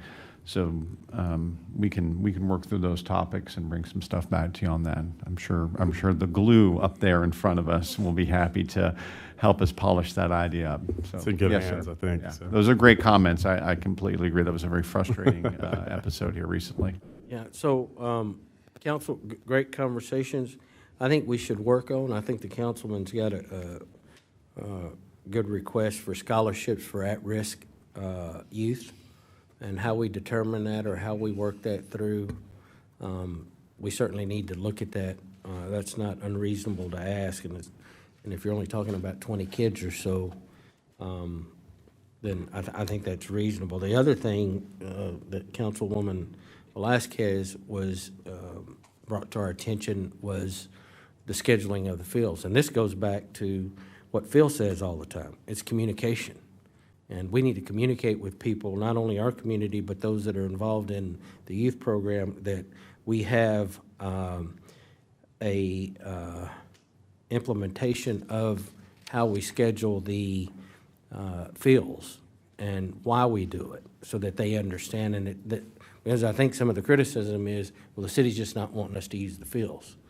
And so if we get out in front of it and communicate that's not the issue, we're working with other groups that we've committed to, and it's about the youth, not about the city, and not about us, right? So it's just communication. I think these are easy problems to work through. All right? Anyone else? Okay, thank you. Thank you. Next item on the agenda is our discuss transportation report. This is going to be handled by our senior policy analyst, Omara Mata. Good evening, Mayor and Council. I bring you a very fun and exciting transportation quarterly report. I promise to make this fun. So here's some wonderful pictures of you guys in Washington, D.C. and in Austin. We had some great meetings, got to hear from a lot of great folks. These were very productive, great things that we love to attend. Just as far as money goes, as far as the amount of money TxDOT has in Kaufman County right now, we have about $1.2 billion in the planning stage, $647 million under design, and $237 million under construction. Just to go through a few highlights, the 148, 205, 80 intersection should be coming to a close here at the end of this year. Right now, they're set for August 30th, again, weather permitting, but hopefully that intersection will be done. That is at a $16 million. State Highway 205 South, you can see that whole red line going from north of Rockwall County all the way down to US 80, where they are doing that expansion. That is currently funded at $247 million, and that will be a June 2025 let date. On I-20, we're going to get some frontage roads. That construction is still start pending from some utility relocations, funding final plan, and that is at $203 million. On US 80, from FM 460 to Spur 557, you'll see that that construction is going to start widening, pending utility relocation funding and some plans. That one is at $726 million. So speaking of all the roads, we have the Regional Transportation Council has a Mobility 2050 going on. They have a current plan, which is Mobility 2045, and now they're moving on to the Mobility 2050. They are having a public meeting on April 9th at their headquarters in Arlington. I'm happy to send out that information. We would love for you guys to attend. There is also a virtual option if it makes it easier for you. And then they also have a great Map Your Experience virtual tool on their website that you guys can access it. You can put in your information. Anybody can go in there and kind of put in their own data, kind of see where you have problems getting in traffic, if you see something on the road. I played around with that little tool, and that is very good. I'm happy to send out that information as well on their website. The Mobility 2050 that we talked about, here's the timeline. We're sitting at the analysis and planning. That meeting is going to happen, like I mentioned. And then this is just their overall Mobility 2045. So in their 2050, they'll be updating this. You can see that the outer loop is on there as well, with some other roads all throughout the DFW, North Texas. The Rockwall Outer Loop Study has a public meeting coming in fall 2024. I didn't find an exact date for that yet, but we do have some meetings. We had the Kaufman County judge get together with the Rockwall County judge and the mayor as well to kind of make sure that we are in lines with planning, making sure that we are kind of on the same page. So that should also be in phase construction pretty soon. And then the Terrell Outer Loop, which is going to connect to the Rockwall one, is also going to be having a public meeting on June 6, 2024, and I will send out that information as it comes forward. But the transportation plan that we updated is has that purple line going through there. That's a picture on the left-hand side. That one has some right-of-way dedicated on there, and then the one on the right-hand side is the one that is in the transportation report. That transportation report is in your packet. I didn't want to go through all of it. I just kind of highlighted a few things, but if you have any questions as you browse through that, I'll be happy to answer that. And then in the spirit of getting together, talking about roads, we did have a first meeting, a Kaufman County transportation meeting that happened on January 22nd. That was very well attended. We had all cities mostly represented. We had, I want to say, around 20 people attend that. And the city of Kaufman is going to be hosting the next one. The tentative date right now is May 29th, but that may or may not change. And we, at the bottom of the page, you'll see that we have proposed county transportation goals. We have increased annual TxDOT investment from roughly $300 million annually of construction and maintenance to reach about $4 billion in new capacity construction over the next 5 years. At Kaufman County Day, we did hear from the TxDOT engineer, Bill Hale, and we had a little campaign going. We asked him to nicely give us $4 billion, and we'll see how that goes here in the next couple of years. And then the next point is just to determine a strategy for the next county transportation bond program, allowing ongoing leverage of state and federal funds. We need to make sure that we have those $4 billion stickers for Kaufman County Quarterly Transportation Meeting. Absolutely, yes, sir. Everybody has one on, and then also at the mayor's meeting. See if we can get some for them as well. Council, I will say this, transportation can be boring for a lot of folks, but on Monday, it's been brought to my attention by Mike and also by Carlton Tidwell, made a great observation. If you want to see what doing nothing with transportation is and the growth expected, get out on Monday and see what we have. And that's going to be a good example as to why we need to be mindful of how we connect this community. As we're going to have a ton of folks in trying to get in with just the streets that we have available today. So be mindful of that as you see what kind of traffic jams we have. Anybody have any questions for Myra?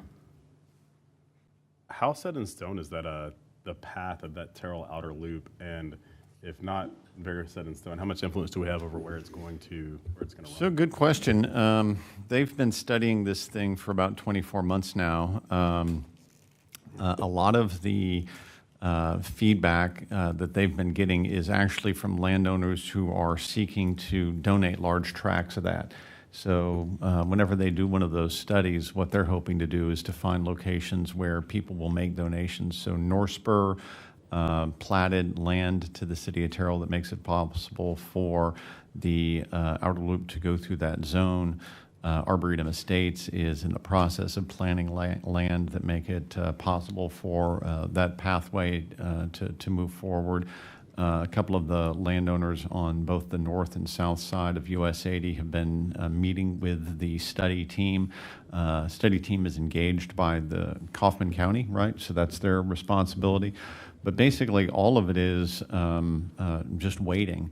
And it waits until they come up with one schematic alignment that they would hope that the city of Terrell would approve, and that the Kaufman County Commissioners Court would approve. And if they can get those votes, then TxDOT would propose it to the Federal Highway Administration, and the Federal Highway Administration would do their own review of it, and then maybe eventually approve it and put the stamp of environmental approval on it. And until Federal Highway Administration gives that environmental approval, it is just waiting. So it's not formal right now. The particular alignment you're looking at here has the benefit of avoiding all the houses north of 20 all the way to south of 205.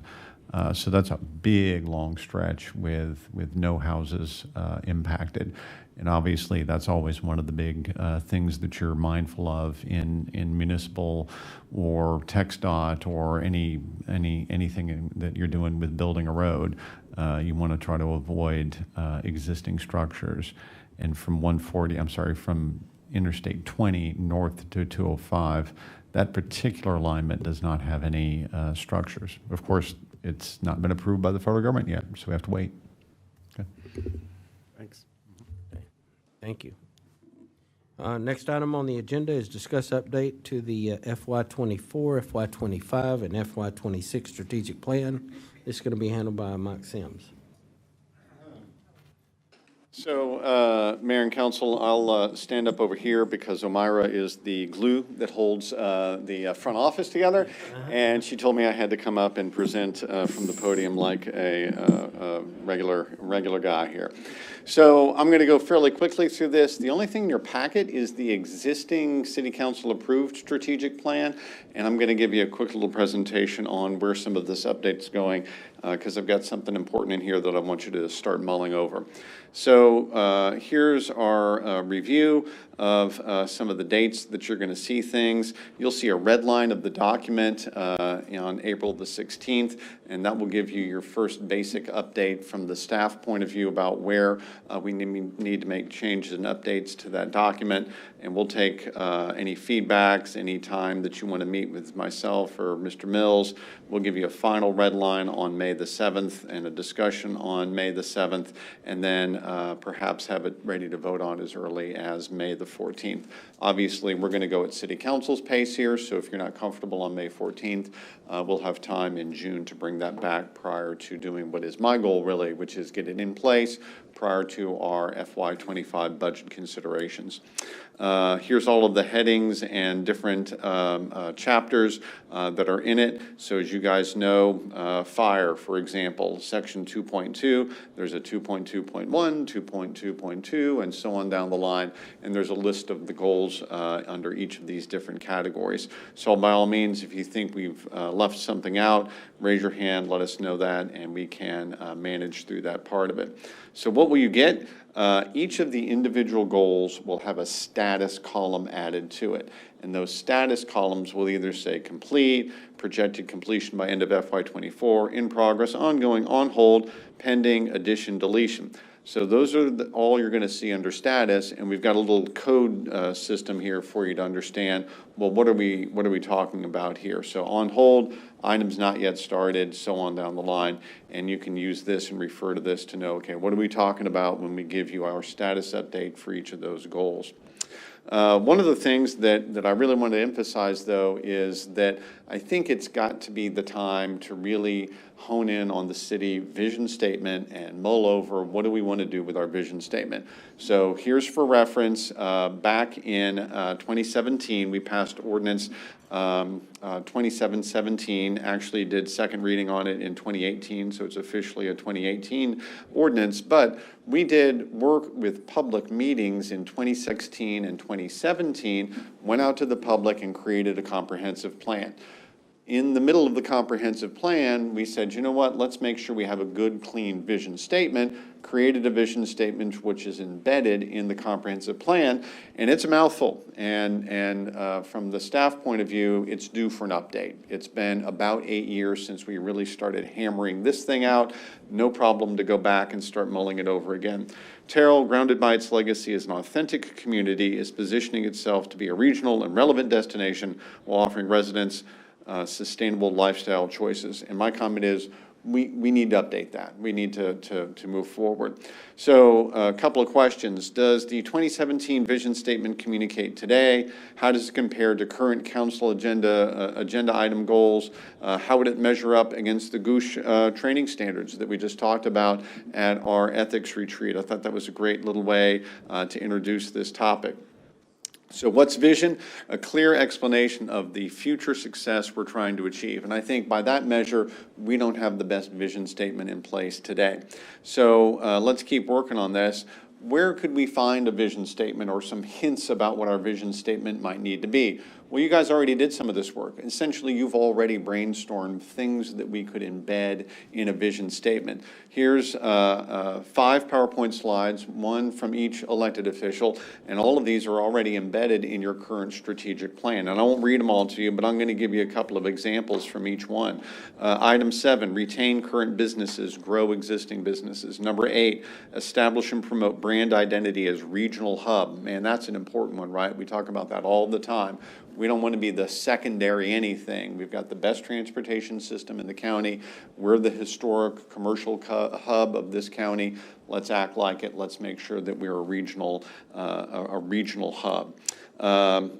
Mayor Pro Tem Velasquez, a handful of these things here, become the city of choice for city services, implement some improvements in what we're doing with our relationships with residents and business owners through communication, determine funding solutions to add security lighting and more shade trees in parks throughout the city.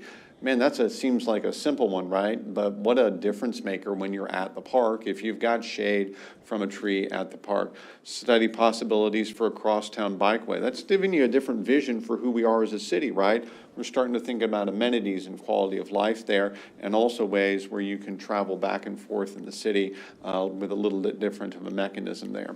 Councilwoman Stephanie Holmes Thomas, look at number 1 there.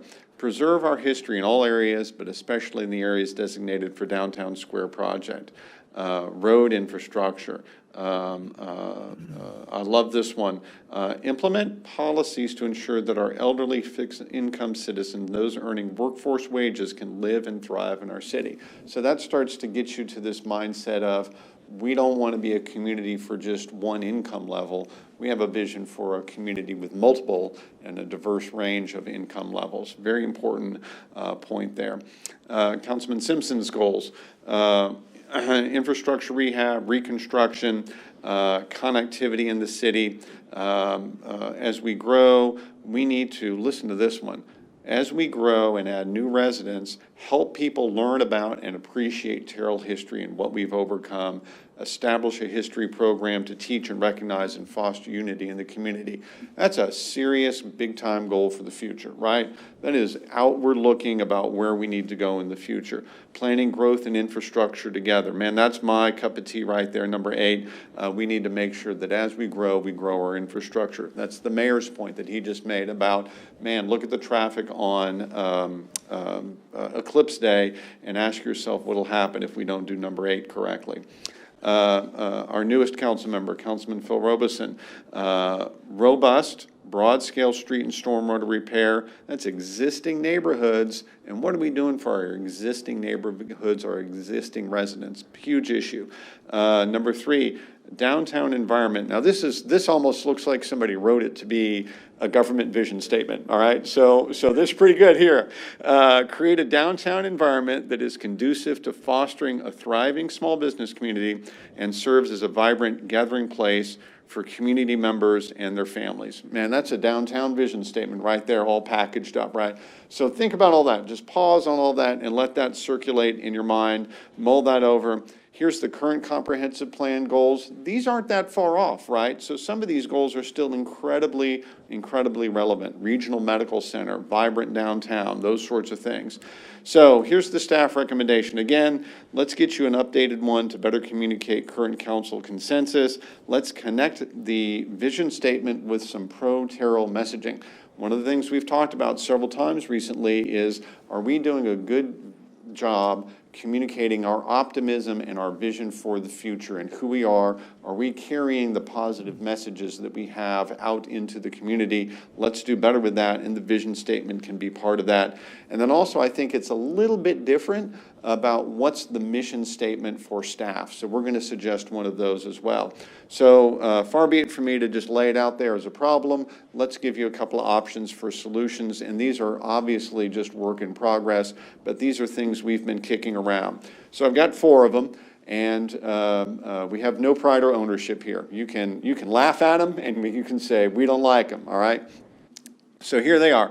Be Real, Terrell America, beautiful neighborhoods, economic opportunity, regional hub activity, everyone welcome, authentic hometown values, leading quality of life. When we say Be Real, Terrell America, we're trying to get at the authentic nature of who we are as a city.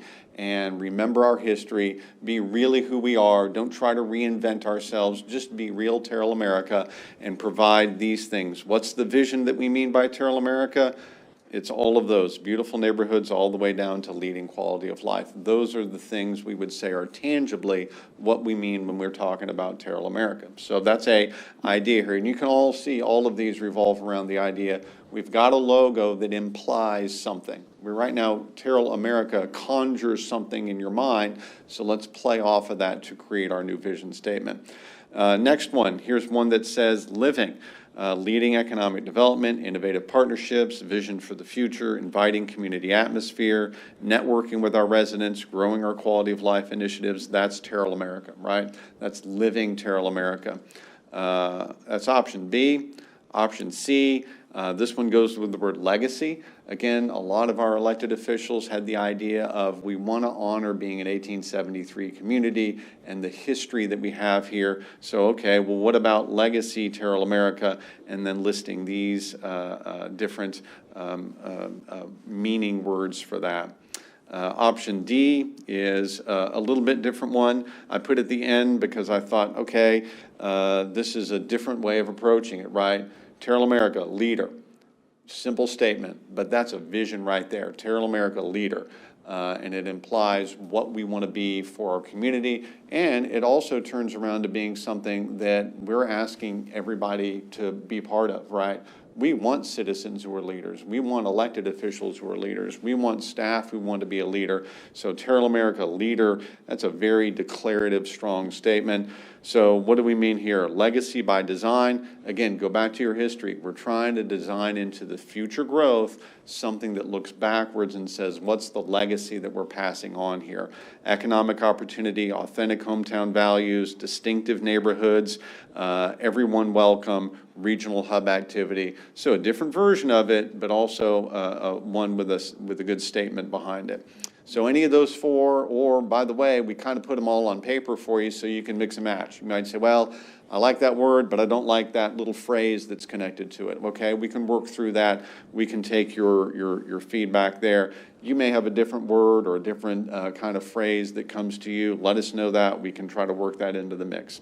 So we think any of these would lend themselves to an overall campaign. Part of the reason we as staff are gravitating to the idea of connect the vision statement to the logo is I got to be able to take it out to the public to communicate it, okay? I've got to be able to stick it on a challenge coin or put it on a t-shirt and say, hey, this is it. If I'm going to say, hey, I'm going to challenge you to be real or be authentic Terrell America, or I'm going to challenge you to be a Terrell America leader for me, then I can communicate that by wrapping it up around with that logo. So I could do community group events with that. I can communicate that. I can do challenge coins, t-shirts. I can make that part of our social media and part of our Welcome to Terrell packets that we do in conjunction with the Chamber of Commerce. You move to Terrell, you find out a little bit about who Terrell is when we give you that vision statement. That's how portable and how well I want that vision statement to be able to communicate. Staff mission statement. I told you I didn't think we were complete without having a little bit different of an animal for staff, because I want to rally all of our 210 employees around an idea about what they are when they're working for the city of Terrell. We want to strive to be the most diligent, trusted, and respected city's team in the Eastern Metroplex. All of our employees kind of sort of know the folks around us in the eastern half of the Metroplex, right?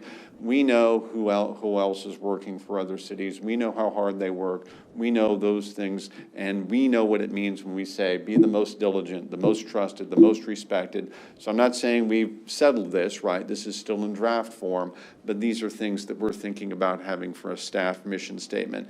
And then we also felt like we had another one that we would be remiss to leave out.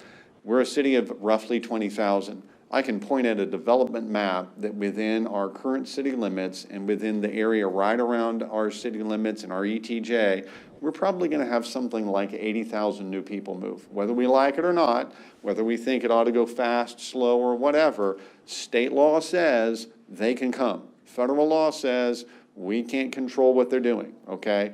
When they come, what are we doing with all of our managing new growth efforts and enhancing our existing neighborhoods? So we want to have something there that's easy for municipal development staff and all of our staff to remember.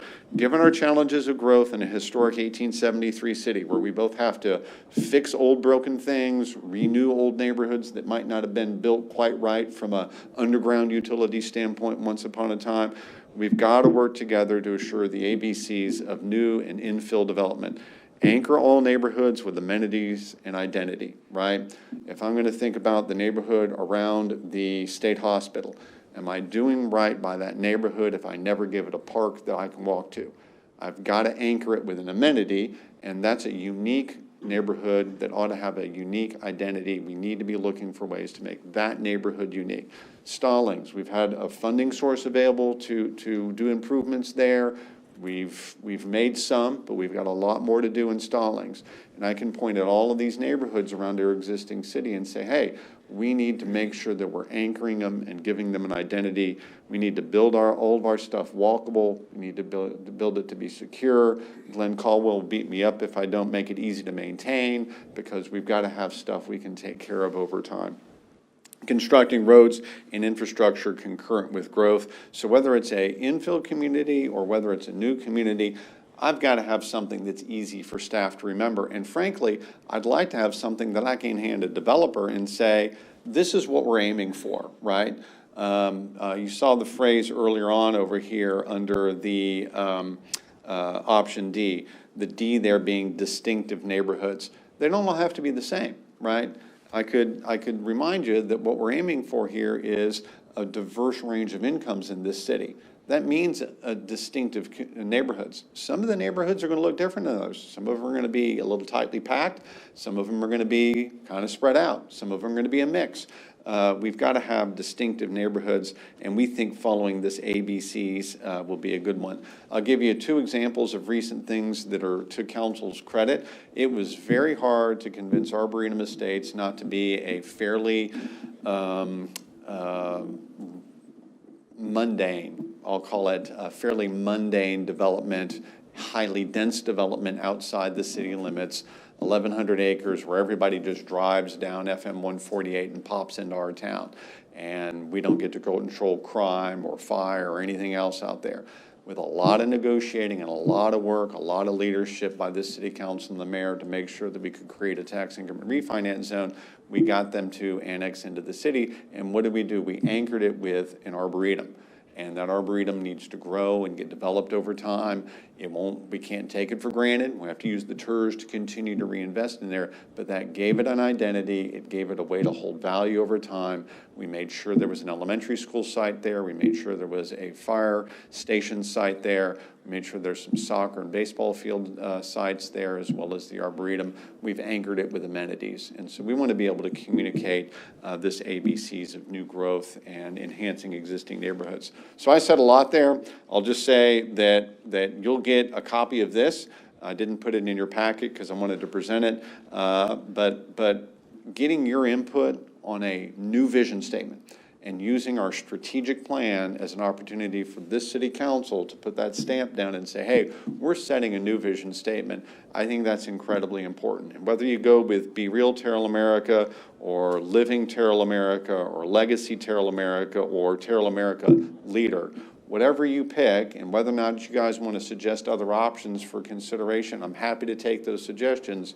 Picking one is a powerful statement by you guys that you're leading and you're taking us in a certain direction as a city. I think it's very, very timely, given all the growth and development going on, given the changes that we're seeing in our city right now.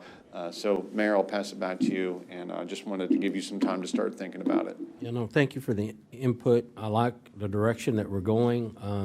Interested to hear from the council and see what your thoughts are on this. Definitely need to have some type of identity for all of us, something that we can all agree upon. So I look forward to the conversations in the future, but who has something that would want to pitch to Mike?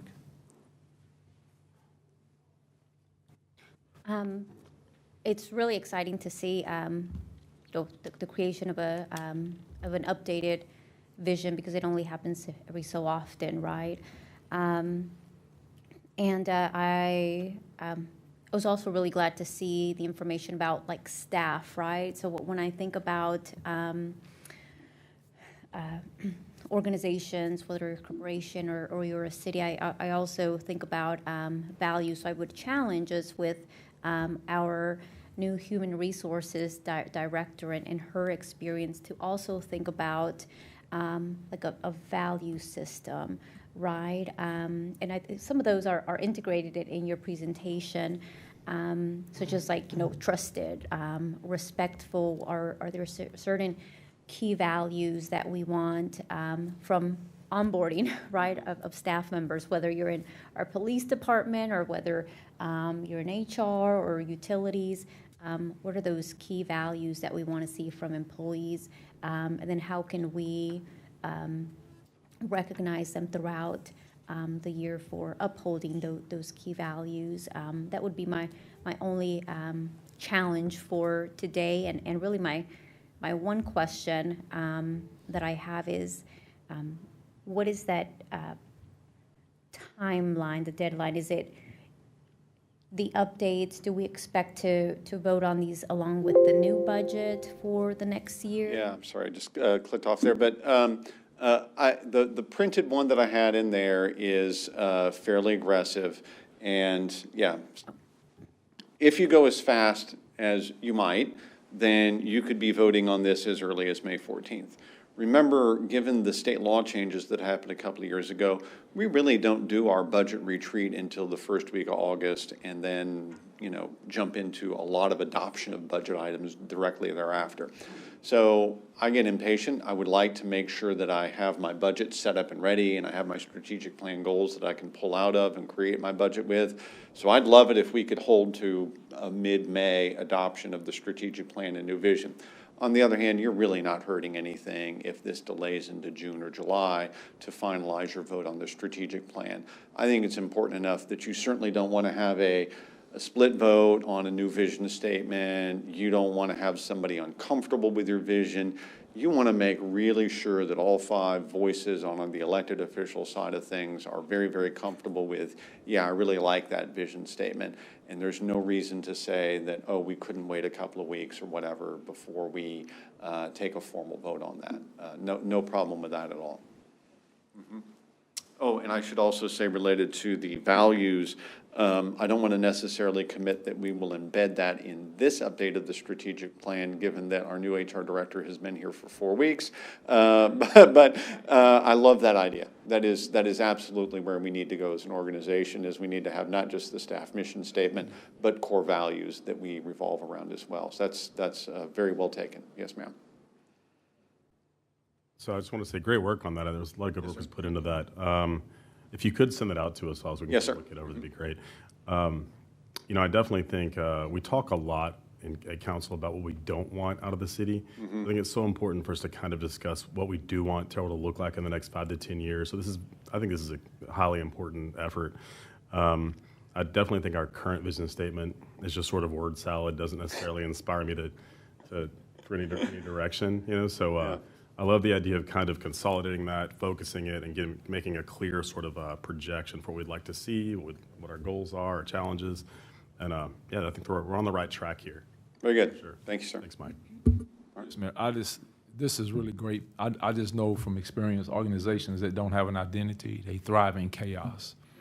Cities as well. And what we're doing right here is setting a standard for Terrell. When people come to our city, they will know, I want them to know instantly. When they go sit in our parks, walk on our sidewalks, I want them to know that this is Terrell, this is who Terrell is. We have our identity and it speaks for itself. So I'm glad to be a part of helping establish that.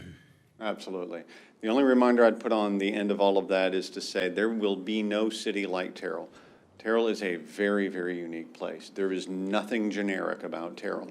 And I think that that's the beauty of Terrell. That's why I've come to love Terrell.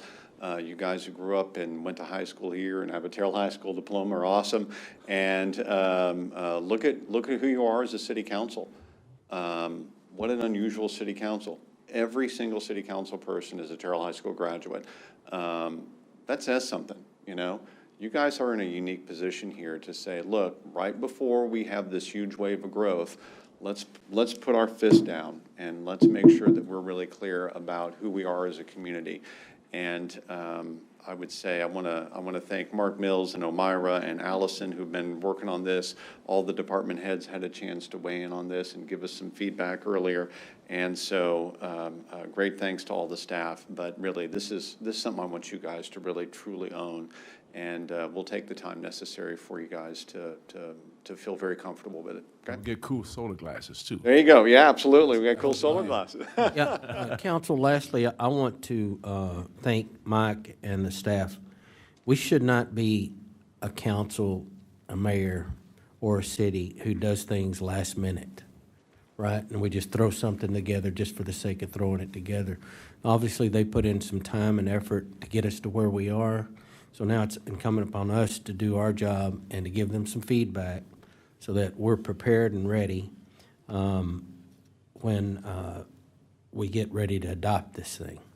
So I know in the past, we've kind of just thrown ideas up and like our councilman duly noted, sometimes it's word salad because we're just trying to put something down.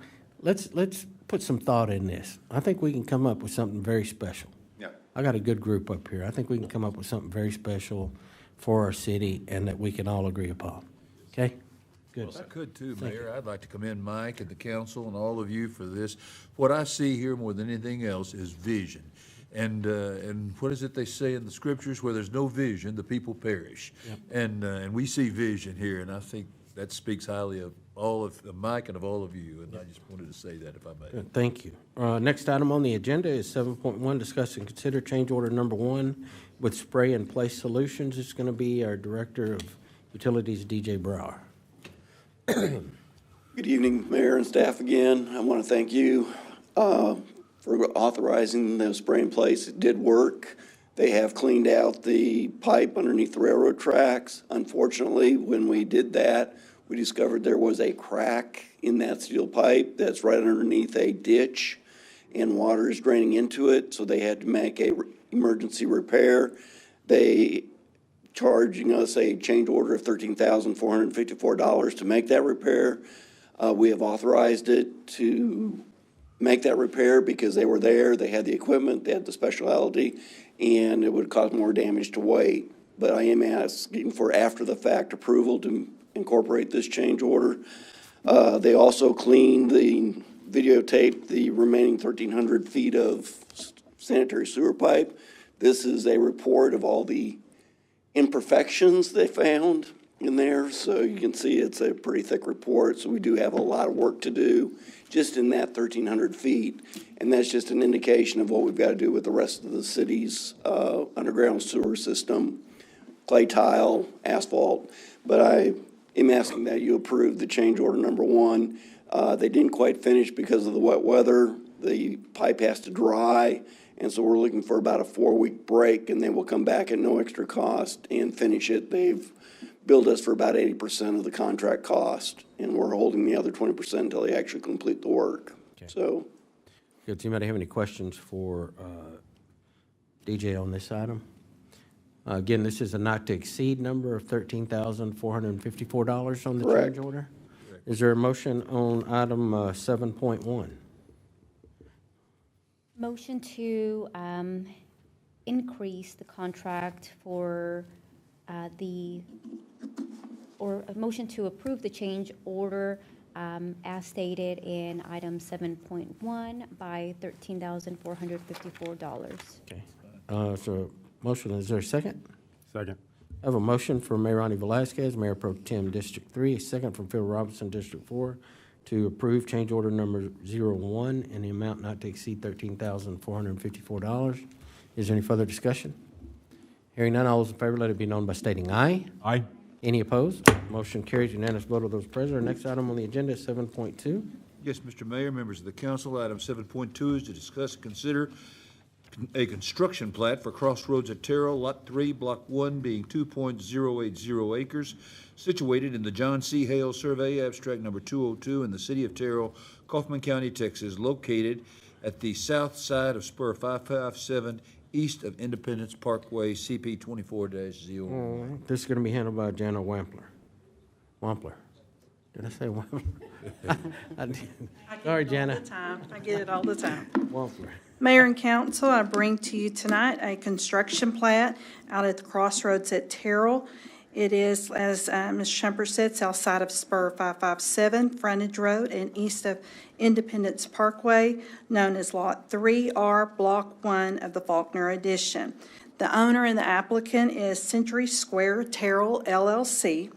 This owner has submitted a construction plat application for a strip shopping center at the above location. The applicant is the legal owner of this vacant parcel and has complied with all requirements of a construction application. The current zoning also complies with the use of the property as well as the City of Terrell's comprehensive plan, zoning ordinance, and all other codes, studies, plans as applicable. Our office has reviewed the plat, civil, and architectural plans and find that each are conforming for the City of Terrell's building standards. This owner plans to build a retail building anchored by the property owner's own restaurant with 4 to 5 additional suites to host tenants such as a salon, healthcare, fitness, or others. The overall building will be 16,747 square feet. If approved tonight, obtain the final approval of the engineering and architectural plans, obtain necessary building permits, and pay all applicable fees to proceed, complete the public improvements as required during and after construction, inspections approved by the city engineer, building inspector, and/or city contractors, and then obtain a certificate of occupancy. On the next page, you'll find their warranty deed. On page 324, you'll find their application. Next page, you'll find the location map. And just to kind of orient you where this is. So where you see the red square, that's the applicant applying. To the left is our newly created Independence Parkway. To the right of the subject parcel is where the Twin Peaks is being built.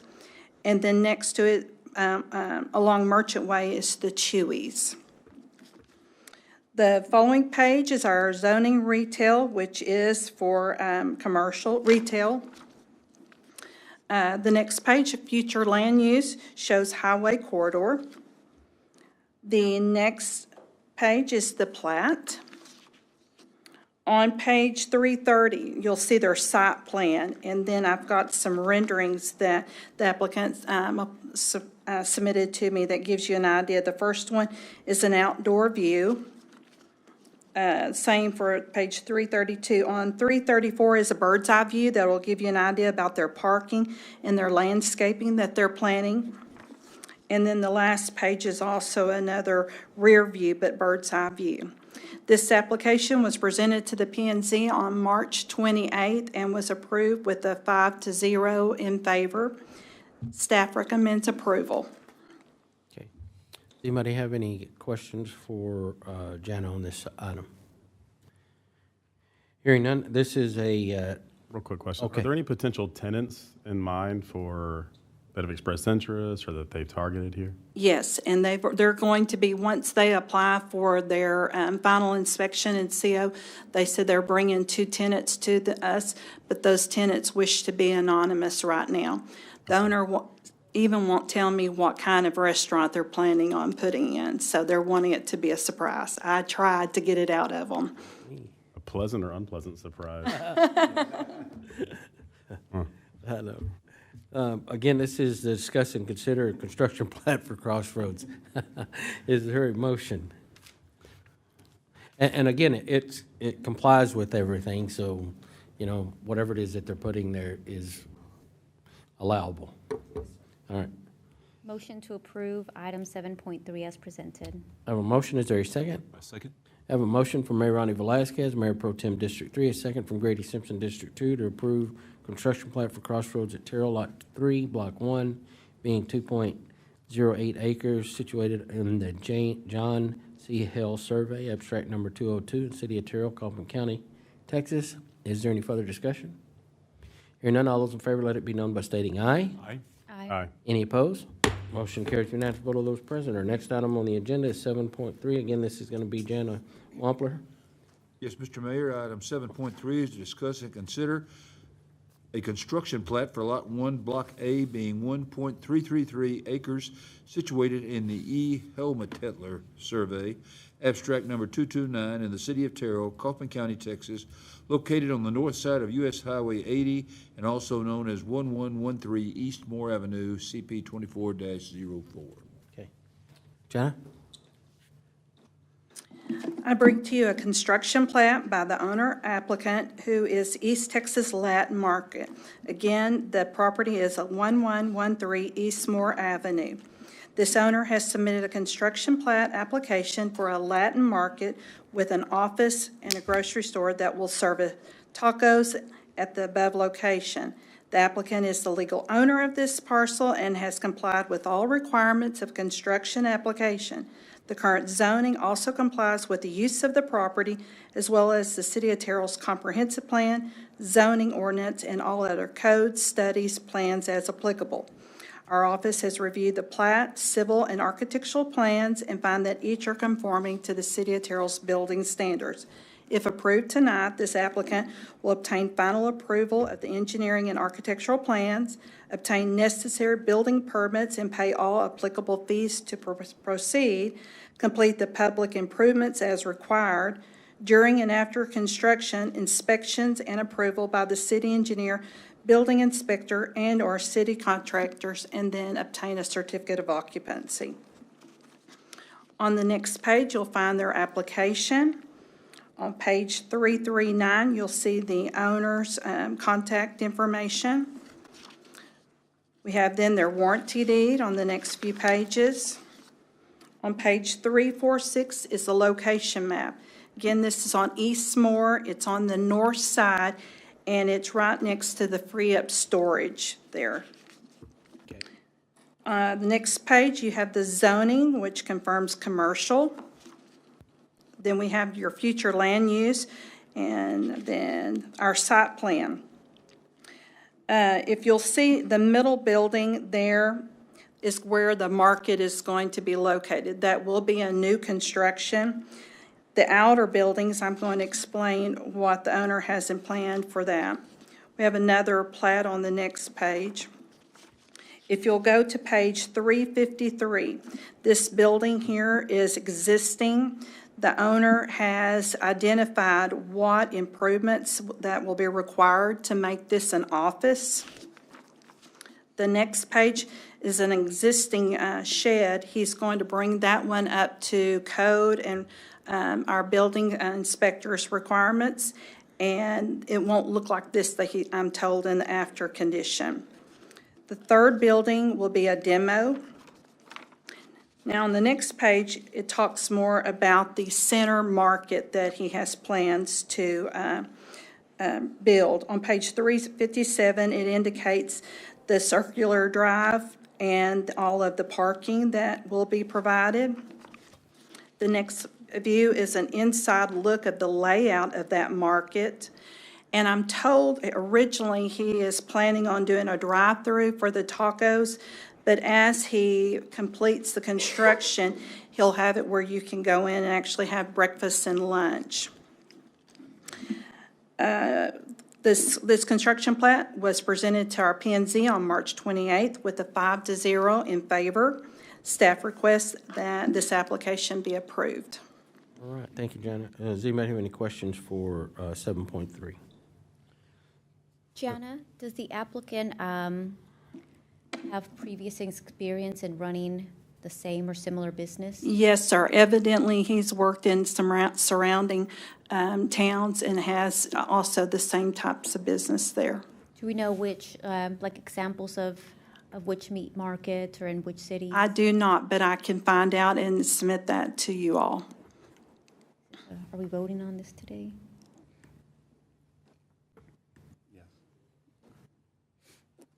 Again, it was 5-0 vote from P&Z. Yes, sir. Right. Anyone else? Nope. Is there a motion on 7.3?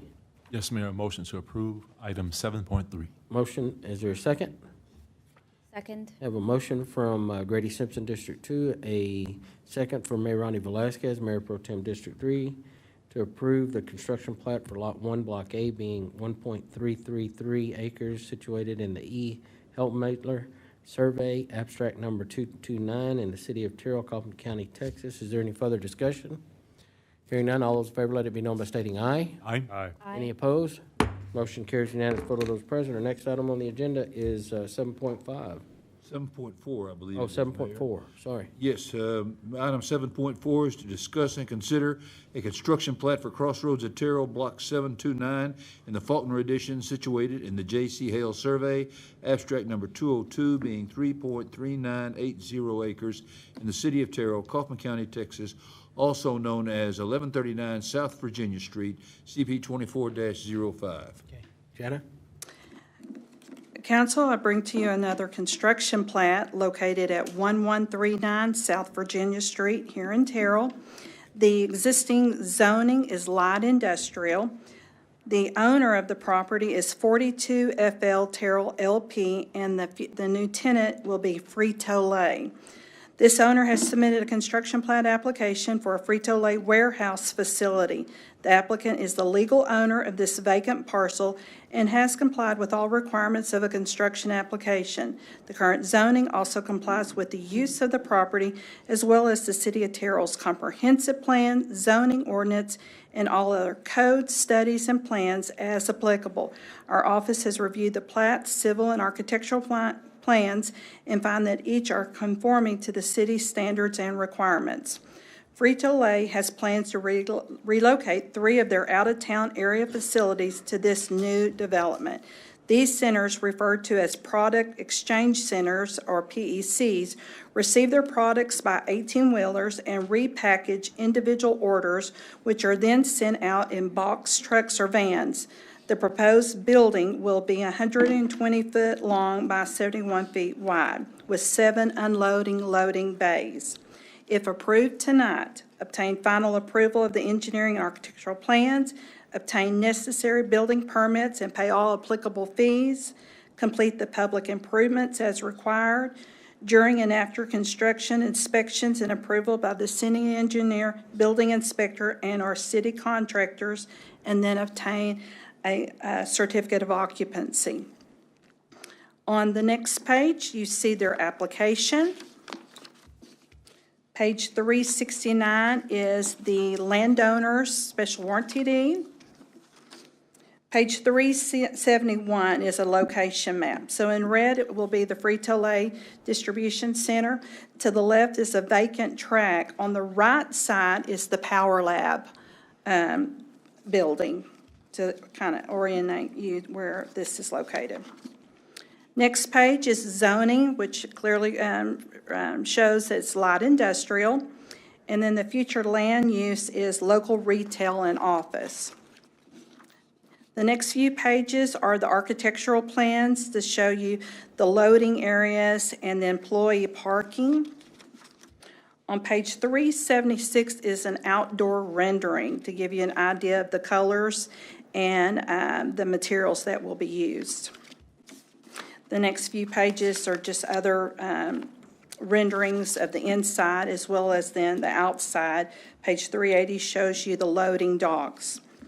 This construction plat application was presented to the P&Z on March 28th with a 5-0 in favor vote. Staff requests that this construction plat application be approved. All right, any questions?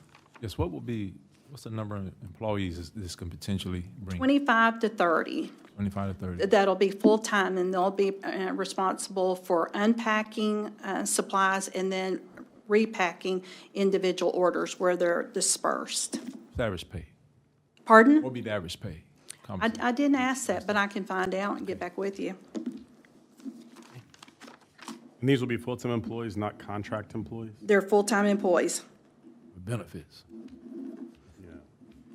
I've expressed concern previously at council about sort of the influx of too many distribution facilities, those kinds of things, the increased truck traffic and those kinds of things. Do we feel confident that like how much traffic increase do we expect in and out of this facility? Is it going to be pretty dramatic, or what?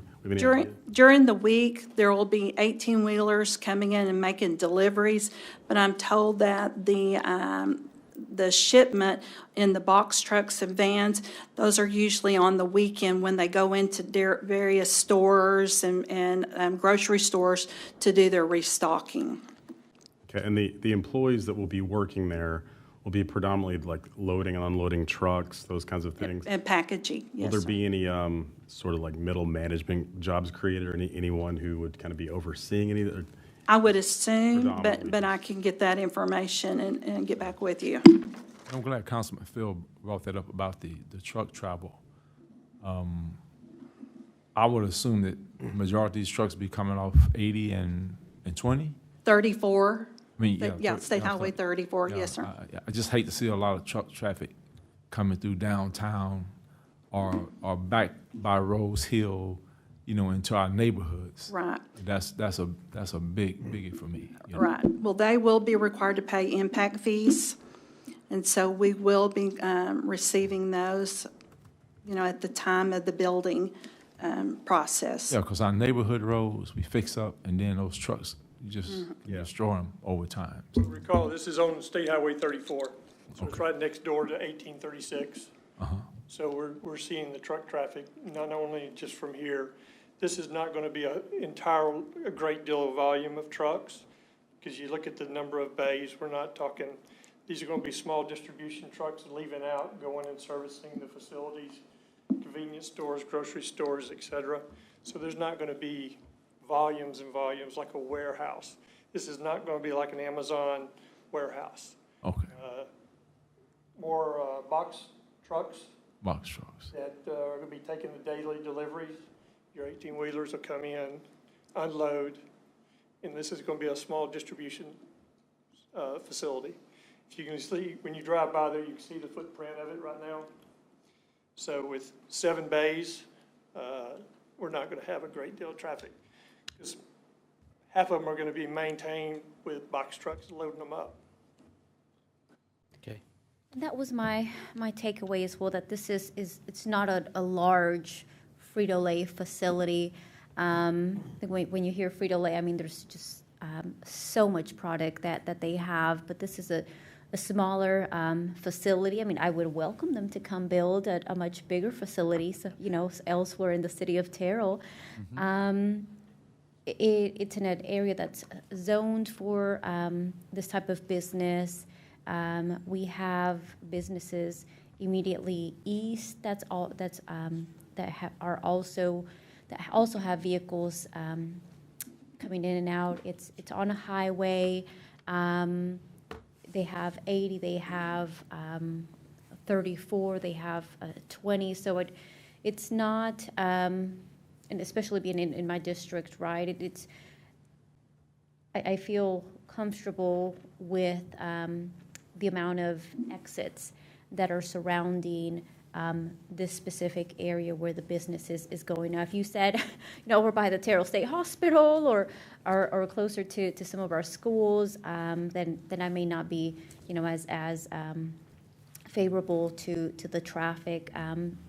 I'm familiar with the EDC working with Frito-Lay for some time to bring this facility here. So I know there's been conversations, and EDC has heard some of the concerns we've had in the past with distribution centers and business, the type of work that we're looking for, jobs for people in the city of Terrell, whether it's, maybe more of a entry-level job or potentially some middle management jobs. I've not heard a negative feedback yet from others that have Frito-Lay facilities. In fact, I've heard good community.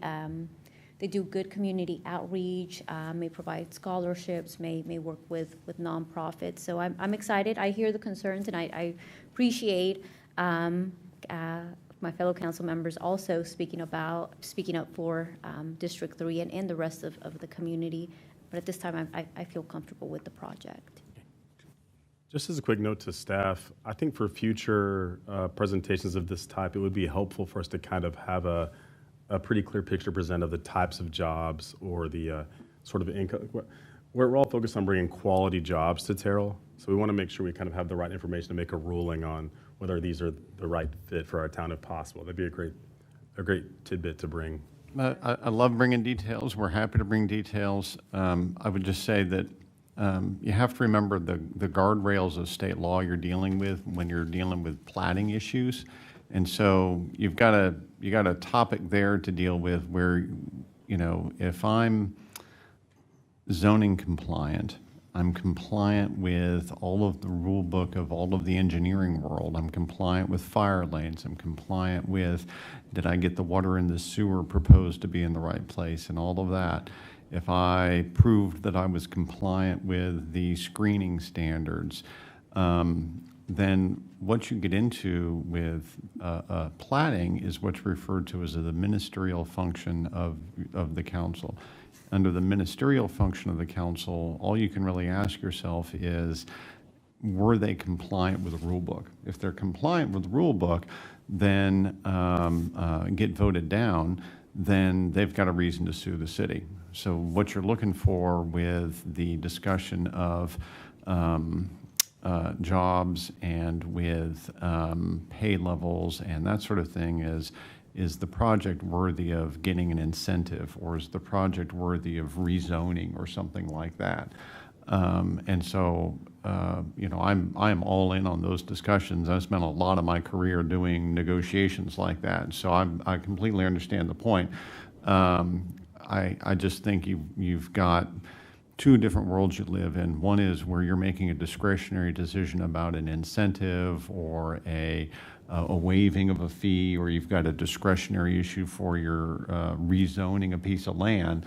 That's where you can put a lot of that, was it good enough conversation. On a case like this, part of what you're judging is to just say, did they comply with the rules as the rules are currently written? And if they did, then you have a ministerial obligation to go ahead and give them an approval of the project. So just two different worlds there, and I want to make that clear, yeah.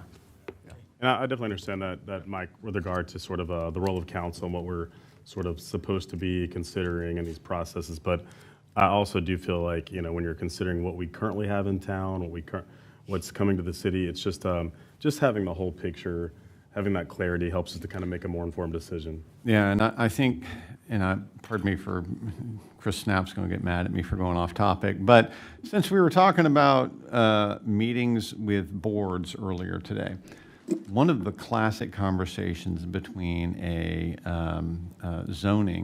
planning and zoning board and a city council is, are there pieces of land in the town where we want to do city-initiated rezoning? If you really don't like something being zoned light industrial, you better think about rezoning it. And you can city-initiate rezoning. We had some light industrial land. I'm sorry, I don't want to get us off. The consideration is a. Well, me and the I councilman know, want to I have a understand. public policy debate Yeah, over here. let's So do that. Start rezoning things right Let's now. do Let's this. do it. Let's do this in private. But yeah, duly noted on all the comments. This is a discussion considered for construction plat. Is there a motion? 7.4. 4. Okay, got a motion. Is there a second? I second. Have a motion from Mayor Ronnie Velasquez, Mayor Pro Tem District 3, a second from Grady Simpson, District 2, to approve a construction plat for Crossroads, It is. is it Crossroads? No, it's It not.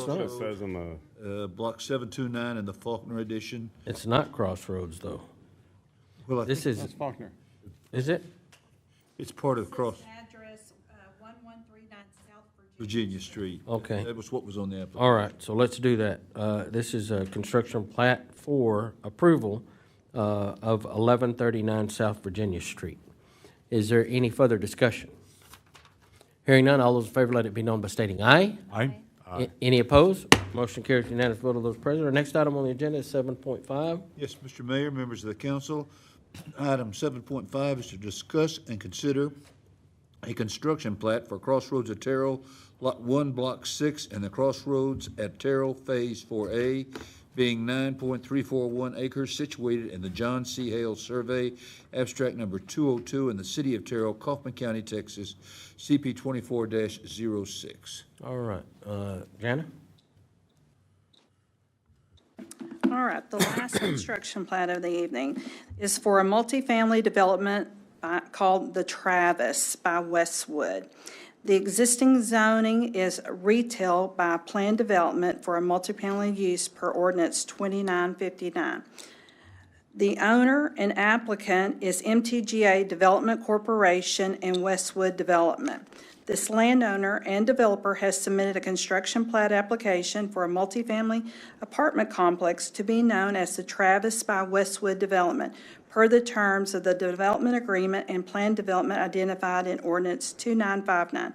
This application complies with all requirements of a construction application, as well as the current zoning use of the property, as well as the City of Terrell's comprehensive plan, zoning ordinance, and all other code studies and plans as applicable.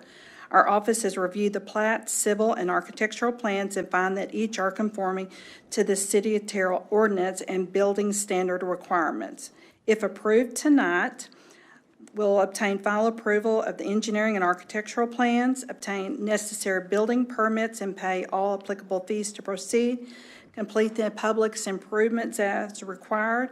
During and after construction, inspections and approval by the city engineer, the building inspector, and city contractors, and then obtain a certificate of occupancy. On the next page, you'll see their application. On page 389 is their plat. On the next page, location map. So where you see the existing apartment complex, that's known as Ventures 1. That vacant track in between is the one we refer to as Ventures 2. And then the Travis are outlined in red, outlined in blue. The following page shows the retail with the planned development. Next is the future land use, which is mixed use. On the next few pages are renderings and their colors of what their plan is to develop out there. And then the last page, 396, is their amenity. They wanted you to be able to see that rendering of that amenity. This application was presented to the P&Z on March 28th with a 5-0 in favor, and staff recommends approval of this construction plat. All right, thank you, Jana. Is there any questions for Jana? Again, this is a construction plat.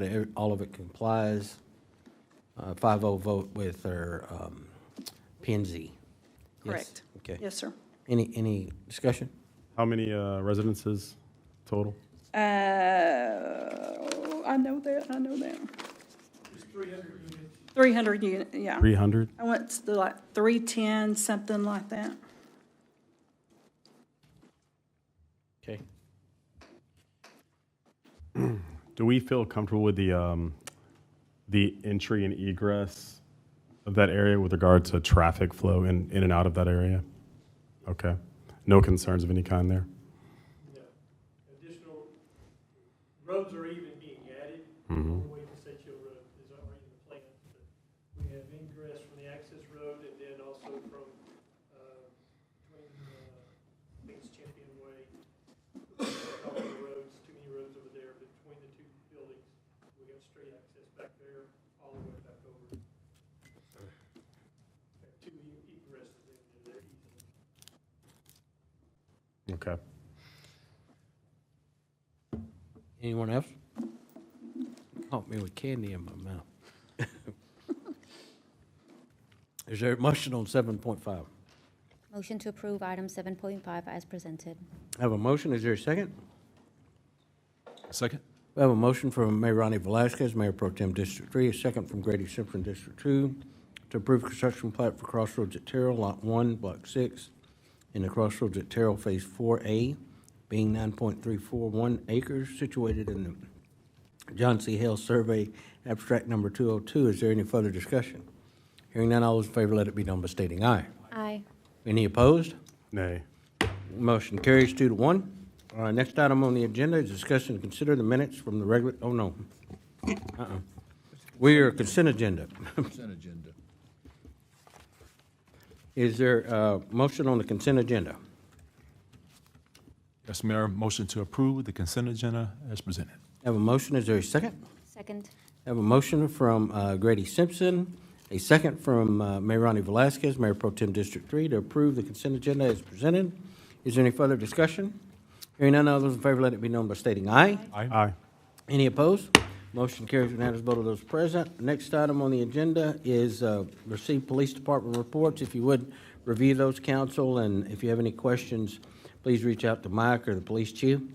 This time, we're going to adjourn into executive session in accordance with Section 551 of the Texas Government Code to discuss the following. Section 551.074, personnel matters.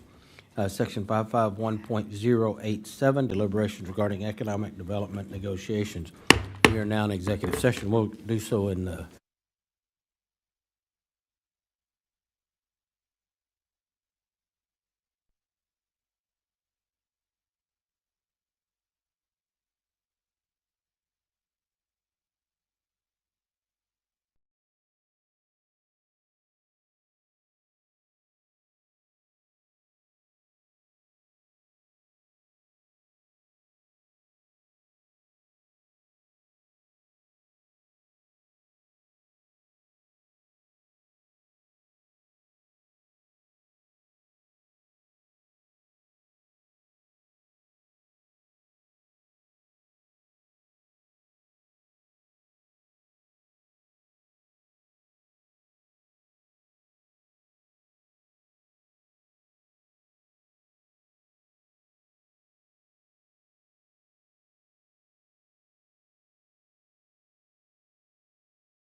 Okay, I'm gonna That's a do good that. idea. I'm gonna hand them out around my neighborhood. Oh, we're ready. Whoa. All right. I'm gonna do some constituent outreach. We are going to reconvene into regular session and consider any action on items discussed in executive session. Do we have any motions? Yes, Mayor. In regards to the increase of living for city manager, I moved to authorize 7% cost of living increase for the city manager in accordance with the Consumer Price Index for the Dallas-Fort Worth area, beginning on the next regularly scheduled pay period. I have a motion. Is there a second? Second. I have a motion from Grady Simpson, District 2, a second from Mayor Ronnie Velazquez, Mayor Pro Tem District 3, to authorize a 7% cost of living increase for the city manager in accordance with the Consumer Price Index for the Dallas-Fort Worth area, beginning on the next regularly scheduled pay period. Is there any further discussion? Hearing none, all those in favor, let it be known by stating aye. Aye. Any opposed? Motion carries unanimous vote of those present. We are now adjourned.